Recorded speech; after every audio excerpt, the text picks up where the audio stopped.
அத்தியாயம் 1. மகிழம்பூர் தஞ்சை மாவட்டத்தின் தெம்பான கிராமங்களில் கொஞ்சம் பெருமையும் கொண்டிருக்கும் கிராமம். ரயில்வே ஸ்டேஷன் இருப்பது ஒரு பெருமை. எந்த கோடையிலும் வற்றாத ஏரி இருப்பது ஒரு பெருமை. ஊருக்கு 2 கிலோமீட்டர் தள்ளி 2 பெருமைகளும் அருகருகே இருக்கின்றன. சுற்றுப்பட்ட 60 கிராமங்களின் தாகத்திற்கு இந்த கடம்பா ஏரிதான் பதில் சொல்லி வருகிறது. கடம்பா என்ற பெயர் காரணம் 90 வயது தாண்டிய முதுமக்களை விசாரித்தால் சொல்வார்கள். நமக்கு அது அவசியமில்லை. நாம் மயில்சாமியை பார்க்கலாம். அந்த 5 மணி விடிகாலையில் அரைகுறையாக துடைத்த அரிதார முகமாக வானம் கலங்களாக நிறம் மாறிக்கொண்டிருந்தது. மரங்கள் இன்னும் பச்சை நிறத்திற்கு வராமல் கருப்பாகத்தான் தெரிந்தன. சில்வண்டுகளின் சுருதி இன்னும் இருந்தது. மயில்சாமி ஏரியை நோக்கி செல்லும் செம்மண் சாலையில் தனது ஒற்றை மாட்டு வண்டியை ஹே ஹே என்று விரட்டிக் கொண்டிருக்கிறான். தலையில் முண்டாசு, காதில் ஒற்றை பீடி, புஜத்தில் கருப்பு கயிற்றில் தாயத்து. பறவையை கண்டான், விமானம் படைத்தான் என்று உற்சாகமாக வாய்விட்டு பாடியபடி வண்டியை ஓ ஓ என்று ஏரிக்கரையின் ஓரத்தில் நிறுத்தினான். குதித்து இறங்கினான். ஒரு கால்பந்தாட்ட மைதானம் அளவிற்கு ஏரி இருந்தது. தண்ணீர் காற்றில் சிலுசிலுத்தது. ஒரு பக்கமாக நிறைய தாமரை பூக்களும் இலைகளும் மேற்பரப்பில் மண்டி இருந்தன. மயில்சாமி ட்ரம்மில் தண்ணீர் நிரப்பிக் கொள்வதற்கு முன்பாக முதல் காரியமாக பீடியை பற்ற வைத்துக் கொண்டான். எதிரொலி கேட்டான், வானொலி படைத்தான், எதனை கண்டான், மதத்தினை படைத்தான் என்று பாடியபடி பீடியின் வெப்ப சுகத்தை நுரையீரல்களுக்கு வழங்கினான். தண்ணீர் அள்ளுவதற்காக தயாரிக்கப்பட்ட வாய் வெட்டின பிரிட்டானியா உயர டின்னை எடுத்துக்கொண்டு ஏரியில் இறங்கினான். தெளிவான நீரை ஒரு டின் அள்ளிக்கொண்டு வண்டிக்கு வந்தான். பெயிண்ட் அடித்து மயில்சாமி தண்ணீர் வண்டி என்று எழுதப்பட்ட ஒரு காலத்து கிரீஸ் ட்ரம் படுக்க வைக்கப்பட்டு அதன் வயிற்றில் திறப்பு சதுரம் அமைக்கப்பட்டிருந்தது.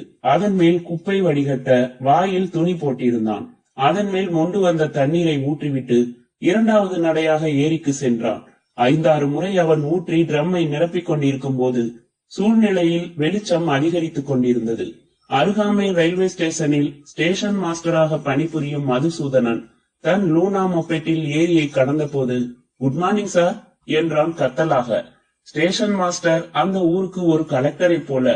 சோளம், கேரட், கிழங்கு, கரும்பு, மாம்பழம் எல்லாம் இலவசமாக வீட்டுக்கு வரும். மதுசூதனன் கையை மட்டும் அசைத்து விட்டு போய்விட்டார்.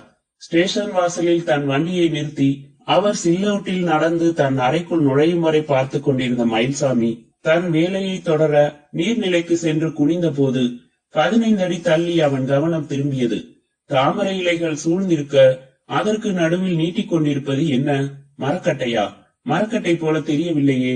மயில்சாமி கண்களை ஒரு தரம் தேய்த்து விட்டுக் கொண்டு குறை வெளிச்சத்தில் ஊடுருவி பார்த்தான். மரக்கட்டைக்கு விரல் இருக்குமா என்ன? ஐயோ, அது ஒரு மனித உடம்பா? மயில்சாமிக்கு முதுகுத்தண்டில் சிலிர்த்தது. ஓட்டமாக ஸ்டேஷனுக்கு வந்து மூச்சிரைத்தான். தன் சிகரெட்டை அப்போதுதான் பற்ற வைத்த மதுசூதனன், என்னையா இப்படி ஓடி வர என்றார். சார், ஏரியில போனோம் சார். போனமா? என்னையா சொல்ற நீ? ஆமா சார், வந்து பாருங்களேன். மதுசூதனன் சிகரெட்டை வீச மனமில்லாமல் 2 இழுப்பு அவசரமாக இழுத்துக்கொண்டு, வா போய் பார்க்கலாம் என்று அவனை தன் பின் சீட்டில் உட்கார வைத்துக் கொண்டு லூனாவை ஏரிக்கு ஓட்டினார். இப்போது நன்றாகவே விடிந்திருக்க தெளிவாகவே தெரிந்தது. அது பிணம்தான். உடம்பு நன்றாக ஊதிப்போய் 2-3 நாட்களாயிருக்கும் பிணம். ஆண் பிணம். மதுசூதனன் ஸ்டேஷனுக்கு வந்து டெலிபோன் எடுத்து கும்பகோணம் போலீஸ் ஸ்டேஷனை அழைத்து படபடப்பாக செய்தி சொல்ல துவங்கினார். அத்தியாயம் 2. 106 டிகிரி அனலுக்கு பிறகு களைத்து போய் உறங்கிக் கொண்டிருக்கும் சென்னை. இரவு காட்சி சினிமா பார்ப்பவர்கள், இரவு ஷிப்டில் வேலை பார்ப்பவர்கள், தூக்கம் வராதவர்கள் தவிர எல்லோரும் உறங்கிக் கொண்டிருக்கும் ராத்திரி 12:15க்கு கிளாராவும் உறங்கிக் கொண்டுதான் இருந்தாள். லேசான விசும்பல் ஒலியை கேட்கும் வரை. கிளாரா இளம்பெண், மாநிறம், 5.4 அடி உயரம். தற்சமயம் மார்புக்கு அருகில் முடிச்சு போடுகிற காட்டன் நைட்டி அணிந்திருந்தாள். கீழுதட்டுக்கு கீழே மிளகளவு மச்சம் அல்லது தீர்க்கமான முகத்திற்காக பிரம்மன் படைப்பின் போதே வைத்துவிட்ட நிரந்தர திருஷ்டி பொட்டு. மலையாள சீமா போல தடித்த உதடுகள், அடர்த்தியான புருவங்கள் வெகு சில பெண்களுக்கு அழகு சேர்க்கும் அம்சம். கிளாரா அந்த வெகு சில ஜாதி. தொலைக்காட்சி நச்சரிக்கும் எந்த ஷாம்புவையும் உபயோகிக்காமலேயே வெல்வெட்டாய் நழுவும் இடுப்பு வரை இறங்கும் கூந்தல். கடைசியாக ஒரு செய்தி. கிளாராவுக்கு திருமணமாகி 2 வருடம் 4 மாதங்கள் 17 தினங்கள் ஆகிவிட்டது. அதனால் கட்டிலுக்கு அருகில் தொங்கும் துணியில் 1.5 வருட சிண்ட்ரெல்லா வாயில் விரல் போட்டுக்கொண்டு உறங்கிக் கொண்டிருக்க கிளாரா முதலில் அந்த விசும்பல் ஒளி முதலில் கனவில் என்றுதான் நினைத்தாள். உறக்கம் கலைந்து காட்சிகள் போக்கஸுக்கு வந்ததும் தான் விசும்பல் கட்டிலில் அருகில் என்று புரிந்தது. திடுக்கிட்டு திரும்பி பார்க்க உட்கார்ந்த நிலையில் லாரன்ஸ் சுவரில் மாட்டியிருக்கும் ஜீசஸின் படத்தை பார்த்தபடி விசும்பிக் கொண்டிருந்தான். லாரன்ஸ் லுங்கியும் கையில்லாத பனியனும் அணிந்திருக்க குற்றவாளி கூண்டில் போல கைகளை கட்டிக்கொண்டு விசும்பி கண்களில் இருந்து கண்ணீர் கோடுகள் இறங்கிக் கொண்டிருந்தது. அர்த்த ராத்திரியில் ஒரு வளர்ந்த ஆண் பிள்ளை அழுவதா? என்னங்க, என்னாச்சு? எழுந்தமர்ந்த கிளாரா அவன் தோளை தொட்டு கேட்டதும் அவசரமாக லாரன்ஸ் லுங்கியால் கண்களை துடைத்துக் கொண்டான். ஒண்ணுமில்ல கிளாரா, நீ தூங்கு. என்ன சொல்லுங்க, எனக்கு பதறுது. எதுக்காக இப்படி எழுந்து உட்கார்ந்து அழுதுகிட்டு இருக்கீங்க? உடம்பு எதுவும் சரியில்லையா?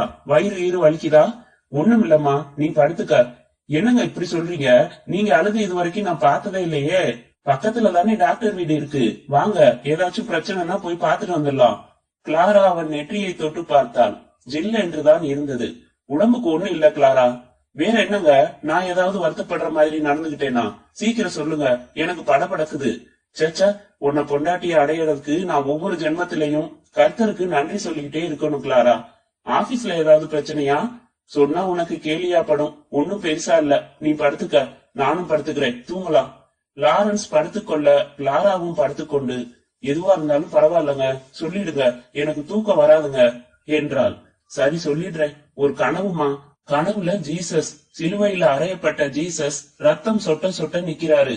அவர் உடம்புல இருந்து கொட்டின ரத்தம் தரையில சேகரமாகி ஒரு சின்ன நதி போல ஓடி வருது. அந்த ரத்த நதி என் முகத்துல படுற மாதிரி இருந்துச்சு. சட்டுன்னு சிலிர்த்து போய் எந்திரிச்சுட்டேன். உடம்பு பூரா பரபரன்னு ஆயிடுச்சு. ஜீசஸ் நமக்காக பட்ட துன்பங்களை நினைக்க நினைக்க திடீர்னு அழுக வந்துடுச்சு. அவ்வளவுதான். நிஜமா இதுதானா? வேற எதுக்காக நான் அழப்போறேன்? கிளாராவால் அப்போதும் முழுமையாக நம்ப முடியவில்லை. வற்புறுத்தி கேட்டதால் திடீரென்று ஒரு கற்பனை கதை அமைத்து எனக்காக இப்படி சொல்கிறாரா? இல்லை, சொல்வதெல்லாம் நிஜமா? இவருக்கு பொதுவாக சர்ச்சுக்கு வாராவாரம் போகிற பழக்கமோ தினம் ரெகுலராக பிரேயர் செய்யும் பழக்கமோ இல்லை. எனக்கு இறைபக்தி கொஞ்சம் கம்மிதான் என்று இவரே பல சமயங்களில் சொல்லி இருக்கிறார். அப்படிப்பட்ட இவர் ஜீசஸை பற்றி கனவு கண்டாரா? கண்டிருக்கலாம். அதற்காக இப்படி நடுராத்திரியில் எழுந்து உட்கார்ந்து கொண்டு அழுகிற ரகமா இவர்? குட் நைட் கிளாரா, தூங்கு. அவளுக்கு முதுகு காட்டியபடி புரண்டு படுத்துக் கொண்டான் லாரன்ஸ். ஆனாலும் அவளுக்கு ரொம்ப நேரத்திற்கு உறக்கம் வரவில்லை. அத்தியாயம் 3. பரத் ஷவரில் குளித்துக் கொண்டிருக்கும் போது கதவை தட்டினான் நாராயணன். என்னடா, உங்களை பார்க்க வந்திருக்காங்க யாரோ. 1/2 மணி நேரம் ஆகும். இஷ்டம் இருந்தா வெயிட் பண்ண சொல்லு, இல்லன்னா போயிட்டு 1/2 மணி நேரம் கழிச்சு வர சொல்லு. காலையில திவ்யமா குளிக்க கூட முடியாம என்னடா வாழ்க்கை? சரி சார், நீங்க சொன்ன மாதிரியே அந்த பொண்ணு கிட்ட சொல்லிடுறேன். நியாயம்தான், என்னைக்கோ ஒரு நாள் குளிக்கிறோம், அன்னைக்கு திவ்யமா குளிக்கத்தான் வேணும். டேய் இருடா முட்டாள், வந்திருக்கிறது பொண்ணுன்னு சொல்றதுக்கு என்ன வயசு இருக்கும்? வர்ற ஆவணி வந்தா 27 சார். ஆமா, இப்போ உன் வயசுதான் எனக்கு ரொம்ப முக்கியம். வந்திருக்கிற பொண்ணுக்கு வயசு என்ன இருக்கும்னு கேட்டேன். பேஜாரு சார் உங்களோட. இருங்க, அவங்களே கேட்டுட்டு வந்து சொல்லிடுறேன். உயரம் கூட கேட்கணுமா? துண்டை உருவி அவசரமாக இடுப்பில் கட்டிக்கொண்டு கதவை திறந்த பரத், டேய் நீ ஒரு இளவும் கேட்க வேணாம், போய் 2 காபி போடு, சார் இப்ப வந்துருவாருன்னு அவங்க கிட்ட சொல்லு என்றான். அறைக்குள் வந்த 5 நிமிடங்களில் உடுத்தி அலங்கரித்து சென்ட் பீச்சி கொண்டு ஹாலுக்கு வந்த போது ஹிட்ஸ் ஆஃப் மைன் என்று வசனம் எழுதின பனியனை ஜீன்ஸ் பேண்டில் நுழைத்திருந்த சுசீலா அமர்ந்து நியூஸ் பேப்பர் படித்துக் கொண்டிருந்தாள். பரத் அவளை தாண்டி பார்வையை ஓட்ட யாரும் இல்லை. என்ன பாக்குறதுக்காக ஒரு பொண்ணு வந்து வெயிட் பண்றதா நாராயணன் சொன்னான். ஏன், என்ன பார்த்தா பொண்ணா தெரியலையா? அப்பதான் சீக்கிரம் குளிச்சுட்டு வருவீங்கன்னு நாராயணனை நான் தான் அப்படி சொல்ல சொன்னேன். பியூஸ் போன பல்பாக ஒளி இழந்த முகத்துடன் அமர்ந்த பரத் காப்பி கொண்டு வந்து நீட்டின நாராயணனை முறைத்தான். கூட்டு சரியா பண்ற வடவா? எனக்கு இன்னும் கூட்டே சரியா பண்ண வரல சார், இதுல சதி வேற எங்க பண்றது? சுசீலா காப்பியை வாங்கி கொண்டு, அவனையே முறைக்கிறீங்க? ஒரு பொண்ணு உங்களை பார்க்க வந்தா ஒரு மாதிரி ட்ரீட்மெண்ட், ஆம்பளை பார்க்க வந்தா ஒரு மாதிரி ட்ரீட்மெண்டா? ஒரு சிறப்பு சலுகை தான் சுசி. பாவம், பொம்பளைங்கள ரொம்ப நேரம் காக்க வைக்க கூடாது, அதனாலதான். அது சரி, வயசு என்னவா இருந்தா என்ன, அதை எதுக்கு கேட்டீங்க? பரத் 2 கைகளையும் உயரை தூக்கி கொண்டு, ஓகே சரண்டர், விட்டுடு தாயே. என்ன தாயே இவ்வளவு அதிகாலை தரிசனம் என்றான். ஸ்டாப் தட் தாயே, அசிங்கமா இருக்கு. மாலினி கேஸ்ல அவ ஹேண்ட்பேக்ல டைரக்டர் பாரதி ராஜாவோட விசிட்டிங் கார்டு இருந்ததால அவரை இன்னைக்கு காலையில வீட்டுல போய் பாத்துடலாம்னு நீங்க தான் சொன்னீங்க பரத். அப்பாயின்மெண்ட் வாங்கிட்டேன். நீ எதுக்கு? நான் மட்டும் பாத்துட்டு வந்துடுறேனே. ஏன், இன்னைக்கு என்ன தந்திரம்னே புரியல. நீ கொஞ்சம் முழுன்னு அழகா தெரியற. அவரோ அடுத்த படத்துக்கு புதுமுகம் தேடிக்கிட்டு இருக்கிறதா படிச்சேன். வாமா வந்து ரவிக்கைய கழட்டிட்டு நடின்னு உன்னை செலக்ட் பண்ண போறாரு. சுசீலா அவன் சட்டையை பிடித்தாள். எப்படி எப்படி அழகா தெரியறேனா? அப்போ அழகா இல்லையா? இப்படி இன்சல்ட் பண்றதுக்காகவே அவர்கிட்ட நானே சான்ஸ் கேட்டு நடிக்க போறேன். டிவில நம்ம தொடர்ல நடிக்க கூப்பிட்டப்பவே மாட்டேன்னு சொல்லிட்டியே. அதுக்கு வேற காரணம் இருக்கு பரத். டிவிக்கு சில கோட்பாடுகள் இருக்கான். ஒரு எல்லைக்கு மேல குறும்புத்தனம் எதுவும் பேசக்கூடாதான். இதை விட முக்கியமான கொடுமை என்னன்னா வசன பணியன் போடக்கூடாதான். அப்புறம் என்னத்துக்குண்ணா யார வேணும்னாலும் நடிக்க வச்சுக்கோங்க, நான் வரலன்னுட்டேன். அது சரி, நான் மட்டுமாவது என் கேரக்டர்ல நடிக்கிறேன்னு சொன்னேனே, அதுக்காவது அனுமதி கொடுத்தியா? நான் சுசீலா இல்லன்னு ஆனப்புறம் நீங்க மட்டும் எப்படி பரத்தா நடிக்கலாம்? ஏற்கனவே உங்களுக்கு கொஞ்சம் ரசிகைகள் அலையறாங்க. டிவி மூலமா இன்னும் நிறைய சக்கலத்திங்க உருவாகிறத தடுக்கலாமேன்னு தான் வேணாம்னுட்டேன். அது சரி, டூப்ளிகேட் பரத் சுசீலா எப்படி உனக்கு பிடிச்சிருக்கா? சூப்பர் ஃபர்ஸ்ட் கிளாஸ்னு சொல்ல முடியாது, ஆனா ஓகே, பாஸ் பண்ணிட்டாங்க. என்னதான் செஞ்சாலும் நிஜம் நிஜம் தான், நிழல் நிழல் தான். கரெக்ட், ஒரிஜினல் ஒரிஜினல் தான். கமான் போகலாம். அவன் கையை பிடித்து வாசலுக்கு இழுக்க டெலிபோன். இரு யாருன்னு பாக்கலாம். பரத் எடுத்து பரத் என்றான்.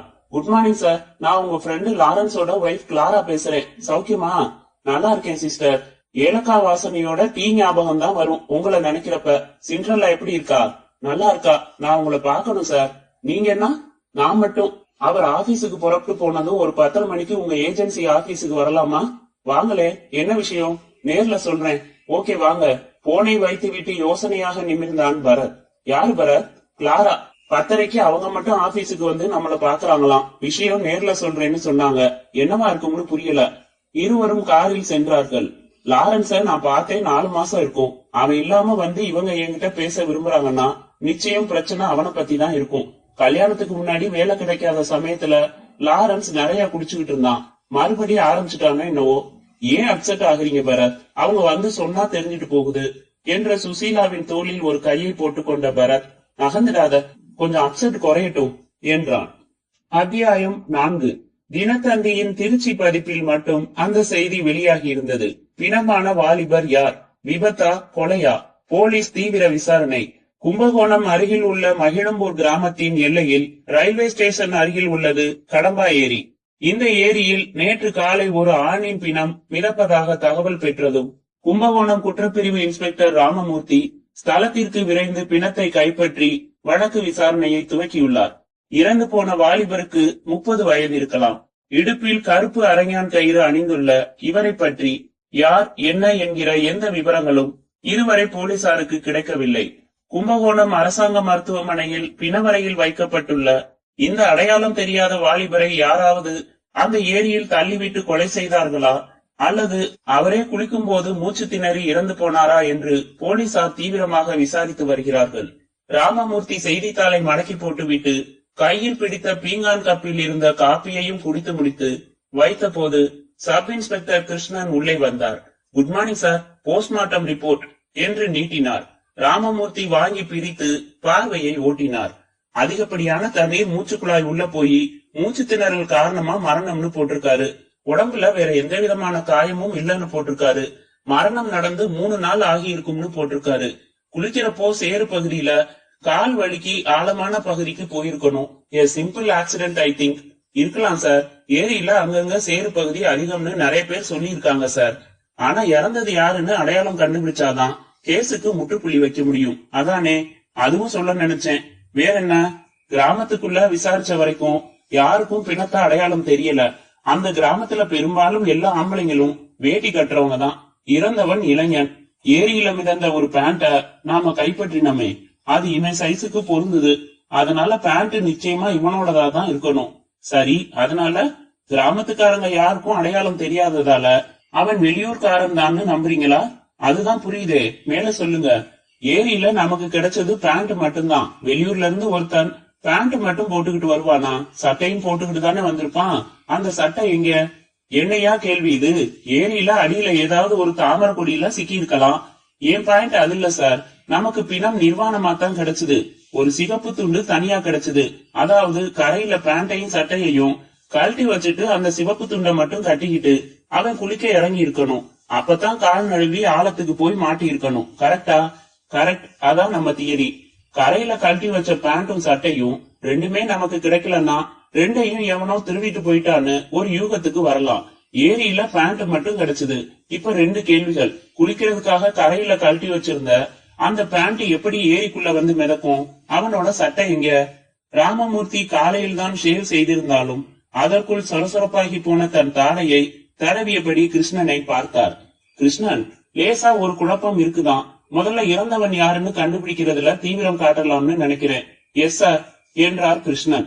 அதுக்கு என்ன செய்யலாம்? பேப்பர்ல பிணத்தோட போட்டோ கொடுத்திருக்கோம்.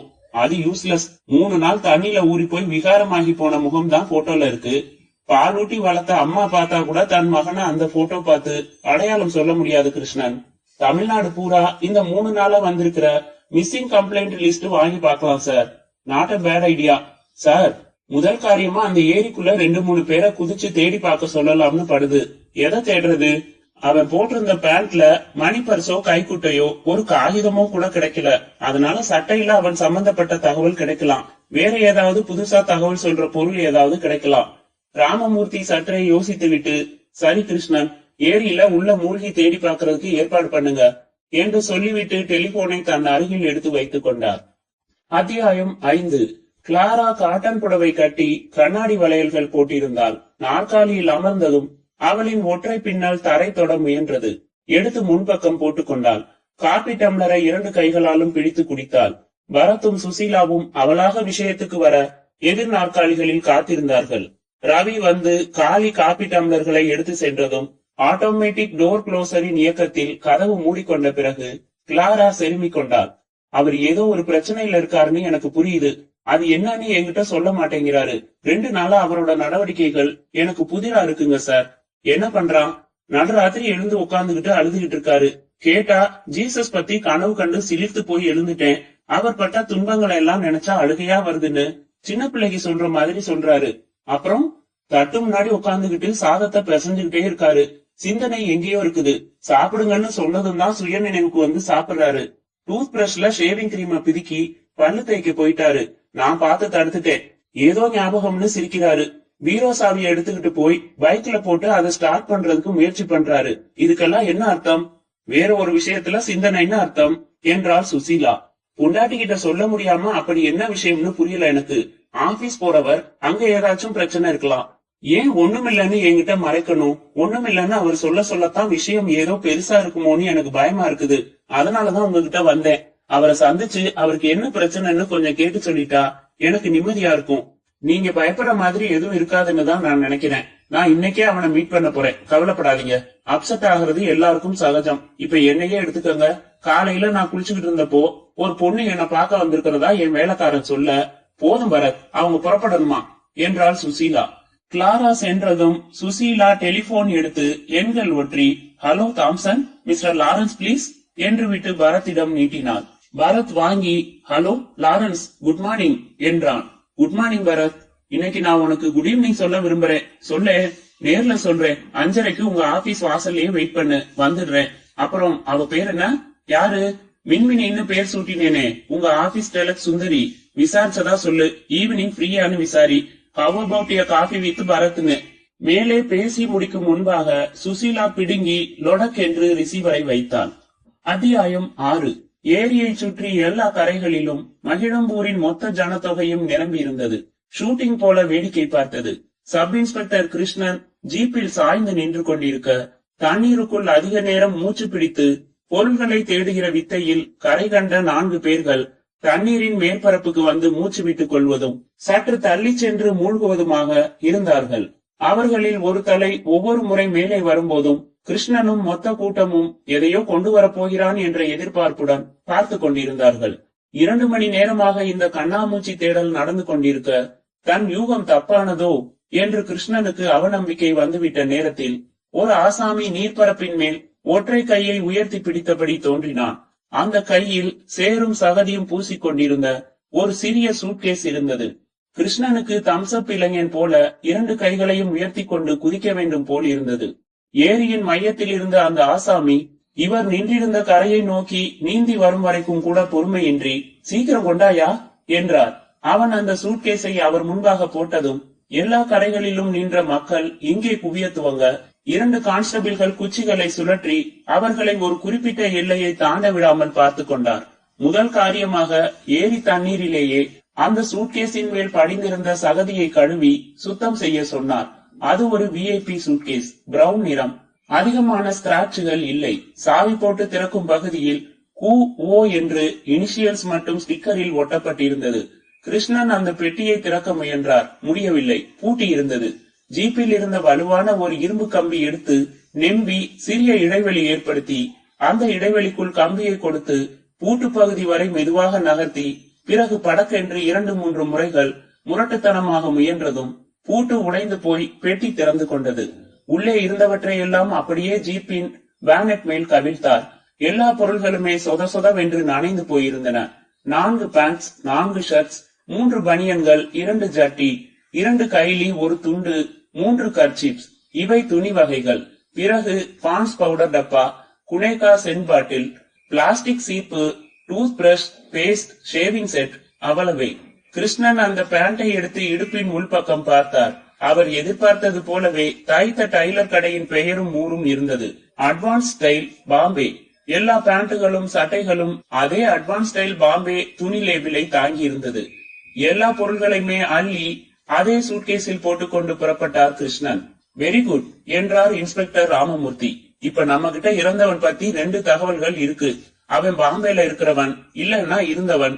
அவனோட பேரு கேல ஆரம்பிக்கிற பேரு, அவனோட அப்பா பேரு எஸ்ல ஆரம்பிக்கிற பேரு. 3வதா இன்னொரு தகவலும் இருக்கு சார் என்றார் கிருஷ்ணன். என்ன அது? ஏதோ ஒரு காரணத்துக்காக அவன் மகிழம்பூர் கிராமத்துக்கு வந்திருக்கான். அவன் அநேகமா ரயில்ல தான் வந்திருக்கணும். மகிழம்பூர் ஸ்டேஷன்ல ஏகப்பட்ட பேசஞ்சர்ஸ் நிக்குமே. சார், இவனோ பாம்பேக்காரன்.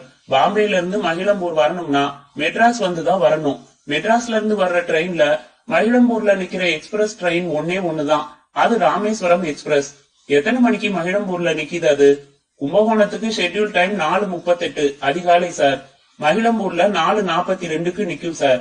போஸ்ட்மார்ட்டம் ரிப்போர்ட் படி கணக்கு செஞ்சு பார்த்தப்போ மரண தேதி மரண நேரம் உத்தேசமா என்ன வந்துச்சு?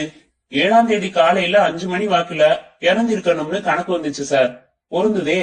6ஆம் தேதி மெட்ராஸ்ல புறப்படுற ராமேஸ்வரம் எக்ஸ்பிரஸ்ல அவன் புறப்பட்டு இருக்கான். 7ஆம் தேதி காலையில 4:45க்கு மகிழம்பூர்ல இறங்கி இருக்கான். அதுக்கப்புறம் தண்ணியில எப்படி மூழ்கினான்? மூழ்கல சார், மூழ்கடிக்கப்பட்டிருக்கான். இன்னுமா இத விபத்துன்னு நினைக்கிறீங்க? விபத்தா இருந்தா சூட்கேஸ் எப்படி ஏரிக்குள்ள போகும்? சோ நிச்சயமா இது கொலைதான். ஏன் தற்கொலையா இருக்க முடியாதா? சூட்கேஸை ஏரியில கடாசிட்டு தண்ணியில குதிச்சு அவன் தற்கொலை செஞ்சுட்டு இருக்க கூடாதா? மன்னிக்கணும் சார், தற்கொலை செய்துக்கிறவன் பேண்ட் சட்டையை கழட்டி வச்சுட்டு இடுப்புல துண்டை கட்டிக்கிட்டு குளிக்கிற மாதிரி இறங்கி தற்கொலை செஞ்சுக்க மாட்டான். தன் கேள்வியின் அபத்தத்தை உணர்ந்த ராமமூர்த்தி, ஐ எம் சாரி, நான் அந்த பாயிண்ட மறந்துட்டேன் என்றார் வோல்டேஜ் குறைந்து போன குரலில். கிருஷ்ணன் மேஜை மேல் இருந்த ஃபைலை புரட்ட போஸ்ட்மார்ட்டம் ரிப்போர்ட்டை பார்த்தார். என்ன பாக்குறீங்க? இதுல டாக்டர் ஒரு பாயிண்ட் நோட் பண்ணி இருக்காரு. பிணத்தோட இடது கை மணிக்கட்டுல ரிஸ்ட் வாட்ச் கட்டி வெயில் படாம ஒரு பட்டையா தோல் வெளுத்து போயிருக்குன்னு சொல்லியிருக்காரு. அதே மாதிரி மோதிர விரல்லையும் மோதிரம் போட்டதுக்கான தோல் நிற மாற்றம் இருக்கிறதா சொல்லியிருக்காரு. ஆமா, நானும் பார்த்தேன். அதுக்கு என்ன? நான் ஒரு காட்சி சொல்றேன், பொருந்துதான்னு பாருங்க சார். இந்த எஸ்கே ரயில விட்டு இறங்குறான். ஊருக்குள்ள போக 2 கிலோமீட்டர் நடக்கணும். அதிகாலை 4:45க்கு இன்னும் விடியாது. அதனால இருட்டா இருந்திருக்கும். என்ன செய்யறதுன்னு யோசிச்சிருக்கான். நிலா வெளிச்சத்துல ஏரிய பார்த்ததும் குளிச்சுட்டு ஊருக்குள்ள போகலாம்னு முடிவு பண்ணி ஏரிக்கு வரான். பெட்டிய கரையில வச்சுட்டு சட்ட பேண்ட கழட்டி துண்டு கட்டிக்கிறான். தன் மோதிரத்தையும் வாட்சையும் கழட்டி கரையில வச்சுட்டு தண்ணியில இறங்குறான். என்றார் ராமமூர்த்தி ஆர்வமாக. அப்போ யாரோ ஒருத்தன் அங்க வர்றான். கரையில இருக்கிற வாட்சையும் மோதிரத்தையும் பாக்குறான். இவன் மட்டும் தனியா குளிச்சுக்கிட்டு இருக்கிறத பாக்குறான். உடனே இவனை தண்ணிக்குள்ள அமுக்கி சாகடிச்சுட்டு வாட்ச் மோதிரத்தை எடுத்துக்கிட்டு பெட்டிய தூக்கி ஏரியில கடாசிட்டு போயிட்டான். ஒரு வாட்ச் மோதிரத்துக்காக கொலை செய்வானா? உங்களுக்கு தெரியாததா சார்? 100 ரூபாய்க்காக, 10 ரூபாய்க்காக, ஒரு கிளாஸ் டீக்காக எல்லாம் கூட கொலைகள் நடந்திருக்கு. நீங்க ஃபார்ம் பண்ணி வச்சிருக்கிற தியரி படியே கொஞ்சம் ப்ரொசீட் பண்ணலாம்னு தோணுது. ரைட், நான் டிஎஸ்பி ஐயாவை பார்த்து பேசுறேன். இந்த பேண்ட் சட்டையில ஒரு செட்டை கூரியர்ல பாம்பே போலீஸுக்கு அனுப்பி அங்கே இந்த டைலர் கடையில விசாரிக்க சொல்லலாம். வேற என்ன செய்யலாம்? மகிழம்பூர் சின்ன ரயில்வே ஸ்டேஷன் சார். ராமேஸ்வரம் எக்ஸ்பிரஸ்ல இருந்து ரொம்ப பேர் இறங்கி இருக்க மாட்டாங்க. நான் ஸ்டேஷன் மாஸ்டரை போய் கொஞ்சம் விசாரிக்கிறேன். அவன் இவர்கிட்ட ஏதாவது பேசி இருக்கலாம். வெரி குட், முதல்ல அவரை விசாரிச்சுட்டு வந்துருங்க என்று அவரை அனுப்பி வைத்த ராமமூர்த்தி கிருஷ்ணனின் மூளை சட்டென்று சில யோசனைகளை சிந்துவதற்காக வியப்பும் பொறாமையும் மேலிட ஒரு பெருமூச்சு விட்டார். அத்தியாயம் 7. பிரச்சனைகளில் இருந்து தற்காலிகமாக தப்பித்துக் கொள்வதற்காக கொஞ்சம் பேரும் புதிதாக பிரச்சனைகளை உருவாக்கிக் கொள்வதற்காக கொஞ்சம் பேரும் கடற்கரைக்கு வந்திருந்தார்கள். லட்சம் கால்கள் தினம் மிதித்தும் பொறுமையாக படுத்திருந்தது மணல்வெளி. காதலர்கள் முழுதும் இருட்ட காத்திருந்தார்கள். சுண்டல் பையன்கள் சுறுசுறுப்பாய் அவர்களுக்கு தொந்தரவு கொடுத்து கொண்டிருந்தார்கள். சாந்தோம் கடற்கரையின் உள்சாலையில் காரை நிறுத்தின பரத் ஒலித்துக் கொண்டிருந்த இசையை நிறுத்திவிட்டு இறங்கு என்றான். டையின் முடிச்சை தளர்த்தி விட்டிருந்த லாரன்ஸ் காரை விட்டு இறங்கி ஆர்ப்பரிக்கும் அலைகளை பார்த்தான். நடக்கும் பரத்தை பின்பற்றினான். மணல்வெளியில் உட்கார்ந்தார்கள். லாரன்ஸ் முந்தா நாள் ஷேவ் செய்திருந்தான். கண்கள் உறக்க தேவையை வலியுறுத்தின. உதடுகள் இன்னும் அதிகமாக கருத்திருந்தன. முகத்தில் சாவு வீட்டுக்கு வந்தவனின் கலை இருந்தது. டை காற்றில் துடித்தது. பரத் தனக்கொன்றும் அவனுக்கொன்றுமாக சிகரெட் எடுத்து காற்றை எதிர்த்து போராடி விரல் குடிசை அமைத்து பற்ற வைத்த பின்னர், உன்னை பார்த்தே ரொம்ப நாளாச்சு இல்ல என்றான். ஆமா, நீ பயங்கர பிஸியாச்சே. என்ன தேடிட்டு வந்து இங்க இழுத்துக்கிட்டு வந்து இப்படி ரிலாக்ஸ்டா பேசிக்கிட்டு இருக்கிறதே ஆச்சரியமா இருக்குப்பா. என்ன விஷயம்? இது நான் கேட்க வேண்டிய கேள்வி. லாரன்ஸ் புகைப்பதில் கவனம் செலுத்தினான். என்ன ஆச்சு லாரன்ஸ்? டல்லா இருக்கியே. You are not normal. Any problem? அதெல்லாம் எதுவும் இல்ல. ஆபீஸ்ல கொஞ்சம் வேலை அதிகம். என்கிட்டே டூப்பு விடலாமா லாரன்ஸ்? கண்ணை பார்த்தே எதிரியோட மனச நிதானிக்கிறவன் நான். ஆனா நான் எதிரி இல்லையே, நண்பன். ஜோக்? சிரிச்சாச்சு. இப்ப சொல்றியா? என்ன சொல்லணும்? என்ன உன் பிரச்சனை? எதுவும் இல்லையே. நீயா ஏதாச்சும் யூகம் செய்துகிட்டு கேட்டா எப்படி? அப்புறம் உன்னை திருப்திப்படுத்துறதுக்காக கற்பனையா ஏதாச்சும் பிரச்சனையே சொல்ல வேண்டியதுதான். நேரா வந்துடட்டுமா லாரன்ஸ்? நான் எதையும் மறைக்க விரும்பல. காலையில கிளாரா என் ஆபீஸுக்கு போன் செய்துட்டு நேர்ல வந்திருந்தாங்க. லாரன்ஸ் முகத்தில் மெலிதான அதிர்ச்சியும் திடுக்கிடலும் வந்து போனது. அப்படியா என்றான். she is very much worried about you. 2-3 நாளா ஏதோ பிரச்சனைய மனசுல வச்சுக்கிட்டு நீ தடுமாறிக்கிட்டு இருக்கியான். அத அவங்க கிட்ட சொல்லவும் மாட்டேங்கிறியான். எவ்வளவு தூரம் கவலைப்பட்டிருந்தா அவங்க என்கிட்ட வந்து சொல்லி உன்னை கேட்க சொல்லுவாங்க. சொல்லு மேன், என்ன உன் problem? May I help you? எனக்கு சிரிப்பு தான் வருது. ஏன்? இல்லாத நோய்க்கு வைத்தியம் பாக்குறேன்னு ஒரு டாக்டர் சொன்னா சிரிப்பு வராதா? அந்த மாதிரி தான் இருக்கு நீ பேசுறது. கிளாரா ரொம்ப சென்சிட்டிவ் டைப். எதையும் பெருசுபடுத்தி பாக்குறவ. அவளா எதையோ கற்பனை செஞ்சுக்கிட்டு உன்கிட்ட வந்து சொல்லியிருக்கா. நீயும் அதை தலைபோற பிரச்சனை மாதிரி எடுத்துக்கிட்டு உன் வேலையெல்லாம் விட்டுட்டு என்கிட்ட வந்து கேக்குற. சிரிக்காம என்ன செய்யறது? there is absolutely nothing. Lawrence புன்னகைத்தபடி தலையை குறுக்கில் அசைத்தான். பின்ன எதுக்கு நடுராத்திரியில எழுந்து உட்கார்ந்துகிட்டு அழுத? ஜீசஸ் பத்தி ஒரு கனவுப்பா. உடான்ஸ் நம்பர் 1. நம்பலன்னா நான் என்ன பண்ண முடியும்? சதா ஏதோ ஒரு சிந்தனையில ஆழ்ந்திருக்கிறது உண்மையா இல்லையா? அந்த கனவுக்கு அப்புறம் திடீர்னு ஜீசஸ் மேல ஒரு புது அன்பு வந்திருக்கு பரத். அப்பப்போ என் மனசு ஜீசஸ் கிட்ட போயிடுது. இதான் உண்மையா? வேற என்ன எதிர்பார்க்கிற நீ? உடைச்சு கேட்டுடவா? ஷூர். கடன் வாங்கியிருக்கியா? பல பேருக்கு கடன் கொடுத்துதான் இருக்கேன். ஆபீஸ்ல ஏதாச்சும் டென்ஷனா? எனக்கு எங்க கம்பெனி கொடுத்திருக்கிற சுதந்திரமும் சலுகையும் எக்கச்சக்கம். தப்பா எடுத்துக்காத. ஆபீஸ்ல வேற பொண்ணோட ஏதாச்சும் அஃபேர் ஏற்பட்டிருக்கா சமீபமா? மறைக்காம சொல்லு. This is natural. பேத்தாத. I love Clara. I love only Clara. வெளியில சொல்ல முடியாம உனக்கு உடல் ரீதியா ஏதாச்சும் ஹெல்த் ப்ராப்ளம் இருக்கா? ஏன் இப்படி எல்லாம் பேத்தெல்லாம் கார்னர் பண்ற? இதெல்லாம் மனைவி கிட்ட மறைச்சு ரகசியமா கலங்க வேண்டிய பிரச்சனைகள் லாரன்ஸ். அதனால கேட்டேன். எனக்குதான் எந்த பிரச்சனையும் இல்லைன்னு சொல்றேனே.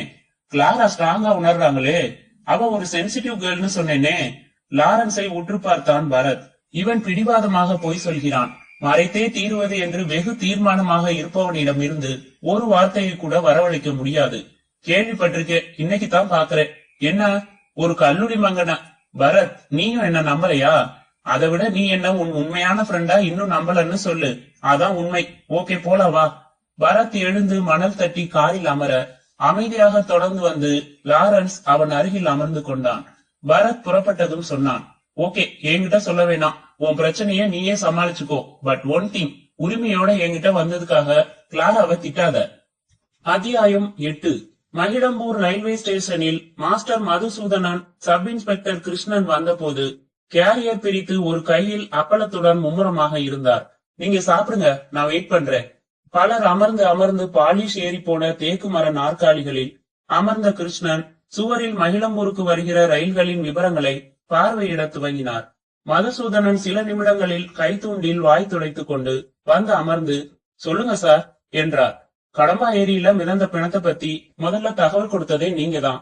அந்த ஆள் தானா ஏரியில விழுந்திருக்க முடியாதுன்னு நாங்க நினைக்கிறோம். யாரோ அவனை கொலை செஞ்சிருக்கணும்னு யூகம் செய்யறோம். அவன் யாருன்னு அடையாளம் கண்டுபிடிக்கிறதுக்கு ஒரு பக்கம் முயற்சி செஞ்சுகிட்டு இருக்கோம். இதுல உங்க ஒத்துழைப்பும் எங்களுக்கு தேவைப்படுது. டிராயரில் இருந்த அலுமினிய பெட்டி மேலே எடுத்து வைத்து திறந்து என்ன செய்யணும்னு சொல்லுங்க, செஞ்சிடலாம். வெத்தலை போடுறீங்களா என்றார். No thanks. எஸ்கேங்கிற அந்த ஆள் ராமேஸ்வரம் எக்ஸ்பிரஸ்ல 7ஆம் தேதி காலையில மகிழம்பூர் ஸ்டேஷன்ல இறங்கி இருக்கணும்னு எங்க யூகம். நீங்க ட்ரெயினை ரிசீவ் பண்ணிருப்பீங்களே, 7ஆம் தேதி ஸ்டேஷன்ல இறங்கின பேசஞ்சர்ஸ பார்த்த ஞாபகம் இருக்கா? கொஞ்சம் ஆழ்ந்து யோசிங்களே பிளீஸ். 7ஆம் தேதியா என்று மதுசூதனன் அருகில் தொங்கிய முரளி கிருஷ்ணா டிம்பர் கம்பெனி கொடுத்த மாத காலண்டரில் 7ஆம் தேதி என்ன கிழமை என்று பார்த்தார். வெள்ளிக்கிழமை. அன்னைக்கு நாங்க குடும்பத்தோட சுவாமி மலைக்கு போனோம். காலையில ராமேஸ்வரத்தை ரிசீவ் பண்ணிட்டு வீட்டுக்கு போய் அதுக்கப்புறம் தான் குளிச்சுட்டு புறப்பட்டேன். தான் வழக்குக்கு தேவையில்லாத விஷயம் என்றாலும் கிருஷ்ணன் மௌனமாக கவனித்துக் கொண்டிருந்தார். பொதுவா ராமேஸ்வரம் எக்ஸ்பிரஸ்ல மகிழம்பூருக்கு டிக்கெட் ரிசர்வ் செஞ்சு வர்றவங்க 3-4 பேர் தான் இருப்பாங்க. இவன் பேண்ட் சட்டை போட்டிருந்தவன் கையில VIP சூட்கேஸ் வச்சிருந்திருப்பான். கண்களை மூடி யோசித்த மதுசூதனன், இருங்க வந்துட்டேன் என்று நினைவடுக்குகளில் எதையோ அவசரமாக பிடித்து விட்டவராக துடித்து, ஆமா ஆமா இறங்கினான். இவன் மட்டும் இல்ல சார், இன்னொருத்தனும் இறங்கினான். 2 பேரும் பேண்ட் சட்டை போட்டிருந்தாங்க. மூஞ்சிகள் சரியா ஞாபகம் இல்ல. டிக்கெட்ஸ் கலெக்ட் பண்ண 2 பேரும் பேசிக்கிட்டே நடந்து போயிட்டாங்க. முகத்தில் 1000 வாட்ஸ் வெளிச்சம் வர கிருஷ்ணன், கேஸ் கிட்டத்தட்ட முடிஞ்சது. நீங்க கலெக்ட் செஞ்ச அந்த ரயில் டிக்கெட்ஸ கொடுங்க. அதை வச்சு மெட்ராஸ்ல விசாரிச்சு ரிசர்வேஷன் ஸ்லிப்ல அவங்க 2 பேரோட அட்ரஸையும் பிடிச்சிடலாம். அநேகமா ஒருத்தன் இறந்தவனாவும் ஒருத்தன் கொலை செஞ்சவனாவும் இருக்கலாம் என்றார். மதுசூதனன் வெற்றிலை எச்சில் எதிரே தெரித்துவிடக் கூடாதே என்று முகத்தை வான பார்க்க வைத்துக் கொண்டு சிரித்தார். எதுக்கு சிரிக்கிறீங்க? அவங்க மெட்ராஸ்ல இருந்து மகிழம்பூருக்கு ரிசர்வ் செஞ்சு பயணம் செஞ்சிருந்தாதானே நீங்க அவங்க எழுதி கொடுத்த ரிசர்வேஷன் ஸ்லிப்ப வச்சு அட்ரஸ் கண்டுபிடிக்க முடியும். ஆமா, அது ரிசர்வ் செஞ்சு வந்த டிக்கெட்ஸ் இல்ல, சாதாரணமான டிக்கெட்ஸ். காமன் கம்பார்ட்மெண்ட்ல தான் அவங்க பயணம் செஞ்சு வந்து இறங்கினாங்க சார். கிருஷ்ணனின் உற்சாக பலூனில் ஊசி இறங்கியது. ஆனாலும் தன் முயற்சியில் சற்றும் தளராத விக்ரமாதித்தனை போல, அன்னைக்கு ரயில்ல இருந்து இவங்க 2 பேர் தான் இறங்கினதா என்றான். கொஞ்சம் யோசித்த மதுசூதனன், இல்ல, நம்ம மகிழம்பூர் பள்ளிக்கூட தமிழ் வாத்தியார் நமச்சிவாயம் அன்னைக்கு இறங்கினாரு. நமக்கு நல்ல பழக்கம். அவர் ஊருக்கு போனப்பவே பொண்ணுக்கு காலேஜ் அட்மிஷன் சம்பந்தமா போறேன்னு சொல்லிட்டு தான் போனாரு. அதனால என்ன சார் அட்மிஷன் ஆச்சான்னு கேட்டேன். இழுத்து அடிக்குதுன்னு சலிச்சுக்கிட்டாரு என்றார். அவர் ரிசர்வ் செஞ்சு வந்தாரா? இல்ல, அவரும் காமன் கம்பார்ட்மெண்ட் தான். புத்துயிர் பெற்ற பீனிக்ஸ் பறவை போல உற்சாகம் அடைந்த கிருஷ்ணன், நான் உடனே அந்த வாத்தியாரை பாக்கணுமே, அவர் அட்ரஸ் சொல்ல முடியுமா? அட்ரஸ் என்ன அட்ரஸ்? ஊருக்குள்ள போய் தமிழ் வாத்தியார் வீடுன்னு கேட்டா மாடு மேய்க்கிறவன் கூட காட்டுவான். ரொம்ப தேங்க்ஸ், ஒரே ஒரு பாக்கு மட்டும் எடுத்துக்கிறேன். கிருஷ்ணன் அவரின் வெற்றிலை பெட்டியில் இருந்து ஒரு பாக்கு பொட்டலம் எடுத்து பிரித்து வாயில் போட்டுக் கொண்ட பிறகு தன் மோட்டார் பைக் நோக்கி நடந்தார். அத்தியாயம் 9. அழைப்பு மணி ஒலித்தது. மிக்சியை நிறுத்திவிட்டு ஈர கையை துடைத்த பிறகு வந்து கதவை திறந்த கிளாரா வியந்தாள். லாரன்ஸ் நெற்றியை பிடித்துக் கொண்டு நின்றிருந்தான். என்னங்க ஆச்சு? ஆபீஸ் புறப்பட்டு போயிட்டு 1 மணி நேரத்துல வந்துட்டீங்க? பதறினாள். தாங்க முடியாத தலைவலி கிளாரா, அதான் சொல்லிட்டு வந்துட்டேன். உள்ளே வந்து ஷூக்களை கலட்டி போட்டான். வாங்க டாக்டர் கிட்ட போகலாம் என்றாள் கிளாரா. தலைவலிக்கெல்லாம் டாக்டர் கிட்ட போய்கிட்டு பியூனை விட்டு வாங்கிட்டு வர சொல்லி தலைவலி மாத்திரை சாப்பிட்டுட்டேன். அப்படி நிக்கல, கொஞ்ச நேரம் தூங்கினா சரியா போயிடும். லாரன்ஸ் படுக்கை அறைக்கு வந்து ஒரு பெரிய கர்ச்சீப் எடுத்து எதிரெதிர் முனைகள் பிடித்து சுருட்டி நெற்றியில் கட்டிக்கொண்டு காட்டிலில் படுத்துக் கொண்டான். சூடா காபி போட்டு தட்டுமாங்க? கொண்டா. கிளாரா காபி போட்டு எடுத்து வந்த போது லாரன்ஸ் போர்வையை எடுத்து கழுத்து வரை போர்த்தி கொண்டான். ஃபேனை அணைச்சிடு கிளாரா என்றான். என்னங்க பண்ணுது? குளிர்து. ஃபேனை நிறுத்திவிட்டு வந்து அவன் கன்னத்தை தொட்டு பார்க்க சுட்டது. ஜுரம் வந்துருச்சுங்க, டாக்டர் கிட்ட போயிட்டு வந்துடலாம் வாங்க. ராத்திரி பூரா தூக்கம் இல்ல கிளாரா, அதான் தூங்கி எந்திரிச்சா எல்லாம் சரியா போயிடும் என்று காப்பியை வாங்கி பருகிவிட்டு மீண்டும் படுத்துக் கொண்டான். ராத்திரி ஏன் தூங்கல? ஏதேதோ நினைப்பு. பேச்சு கொடுக்காம கொஞ்ச நேரம் சும்மா இரே, நான் தூங்கணும். லாரன்ஸ் கண்களை மூடிக்கொண்டான். பெருமூச்சு விட்ட கிளாரா சமையலறைக்கு வந்து மதிய சமையலுக்கான காரியங்களை முடித்துவிட்டு மீண்டும் படுக்கை அறைக்கு வந்து தன் கணவன் அருகில் நாற்காலியை இழுத்து போட்டுக் கொண்டு அமர்ந்தாள். இப்போது தொட்டு பார்க்க அதிகமாக கொதித்தது உடம்பு. கலவரமானாள். குளிரில் வெடவெடவென்று உடம்பு பூரா நடுங்க லாரன்ஸ் தன் 2 கைகளையும் தொடைகளுக்கு நடுவில் செருகிக் கொண்டு ஜுர வேகத்தில் முனகத் துவங்கினான். உடைந்து உடைந்து மெதுவாக வெளிப்பட்ட அவனுடைய முனகல் வார்த்தைகளை கூர்ந்து கவனித்தாள் லாரா.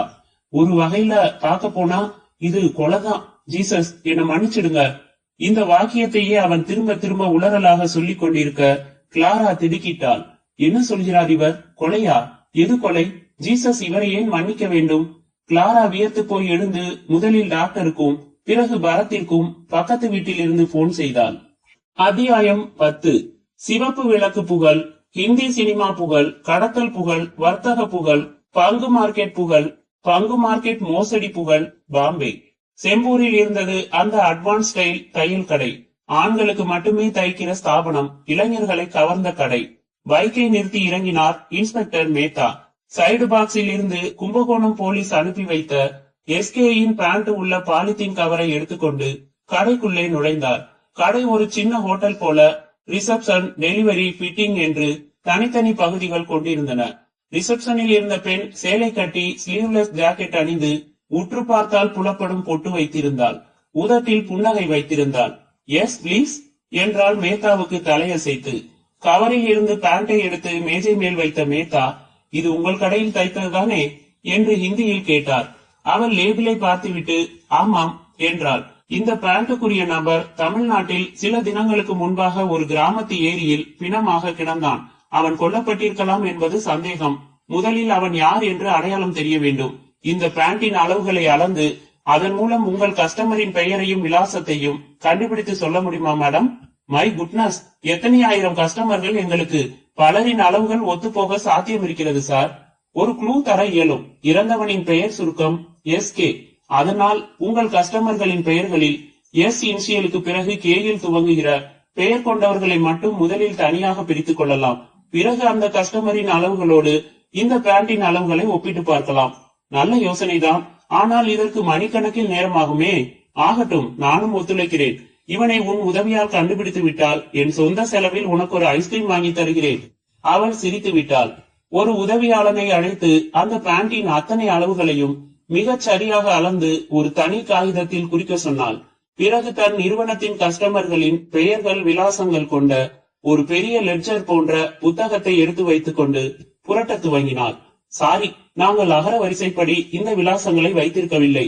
அவள் பாலிஷ் பூசின தன் விரல்களை பெயர்களின் இன்சியல்களில் வேகமாக ஓட்டினாள். எஸ் என்று துவங்கினால் நிறுத்தி பெயரை பார்த்தாள். பெயர் கேயில் துவங்கிய முதல் பெயரான எஸ் காதர் பாட்ஷாவில் விரலை நிறுத்தினாள்.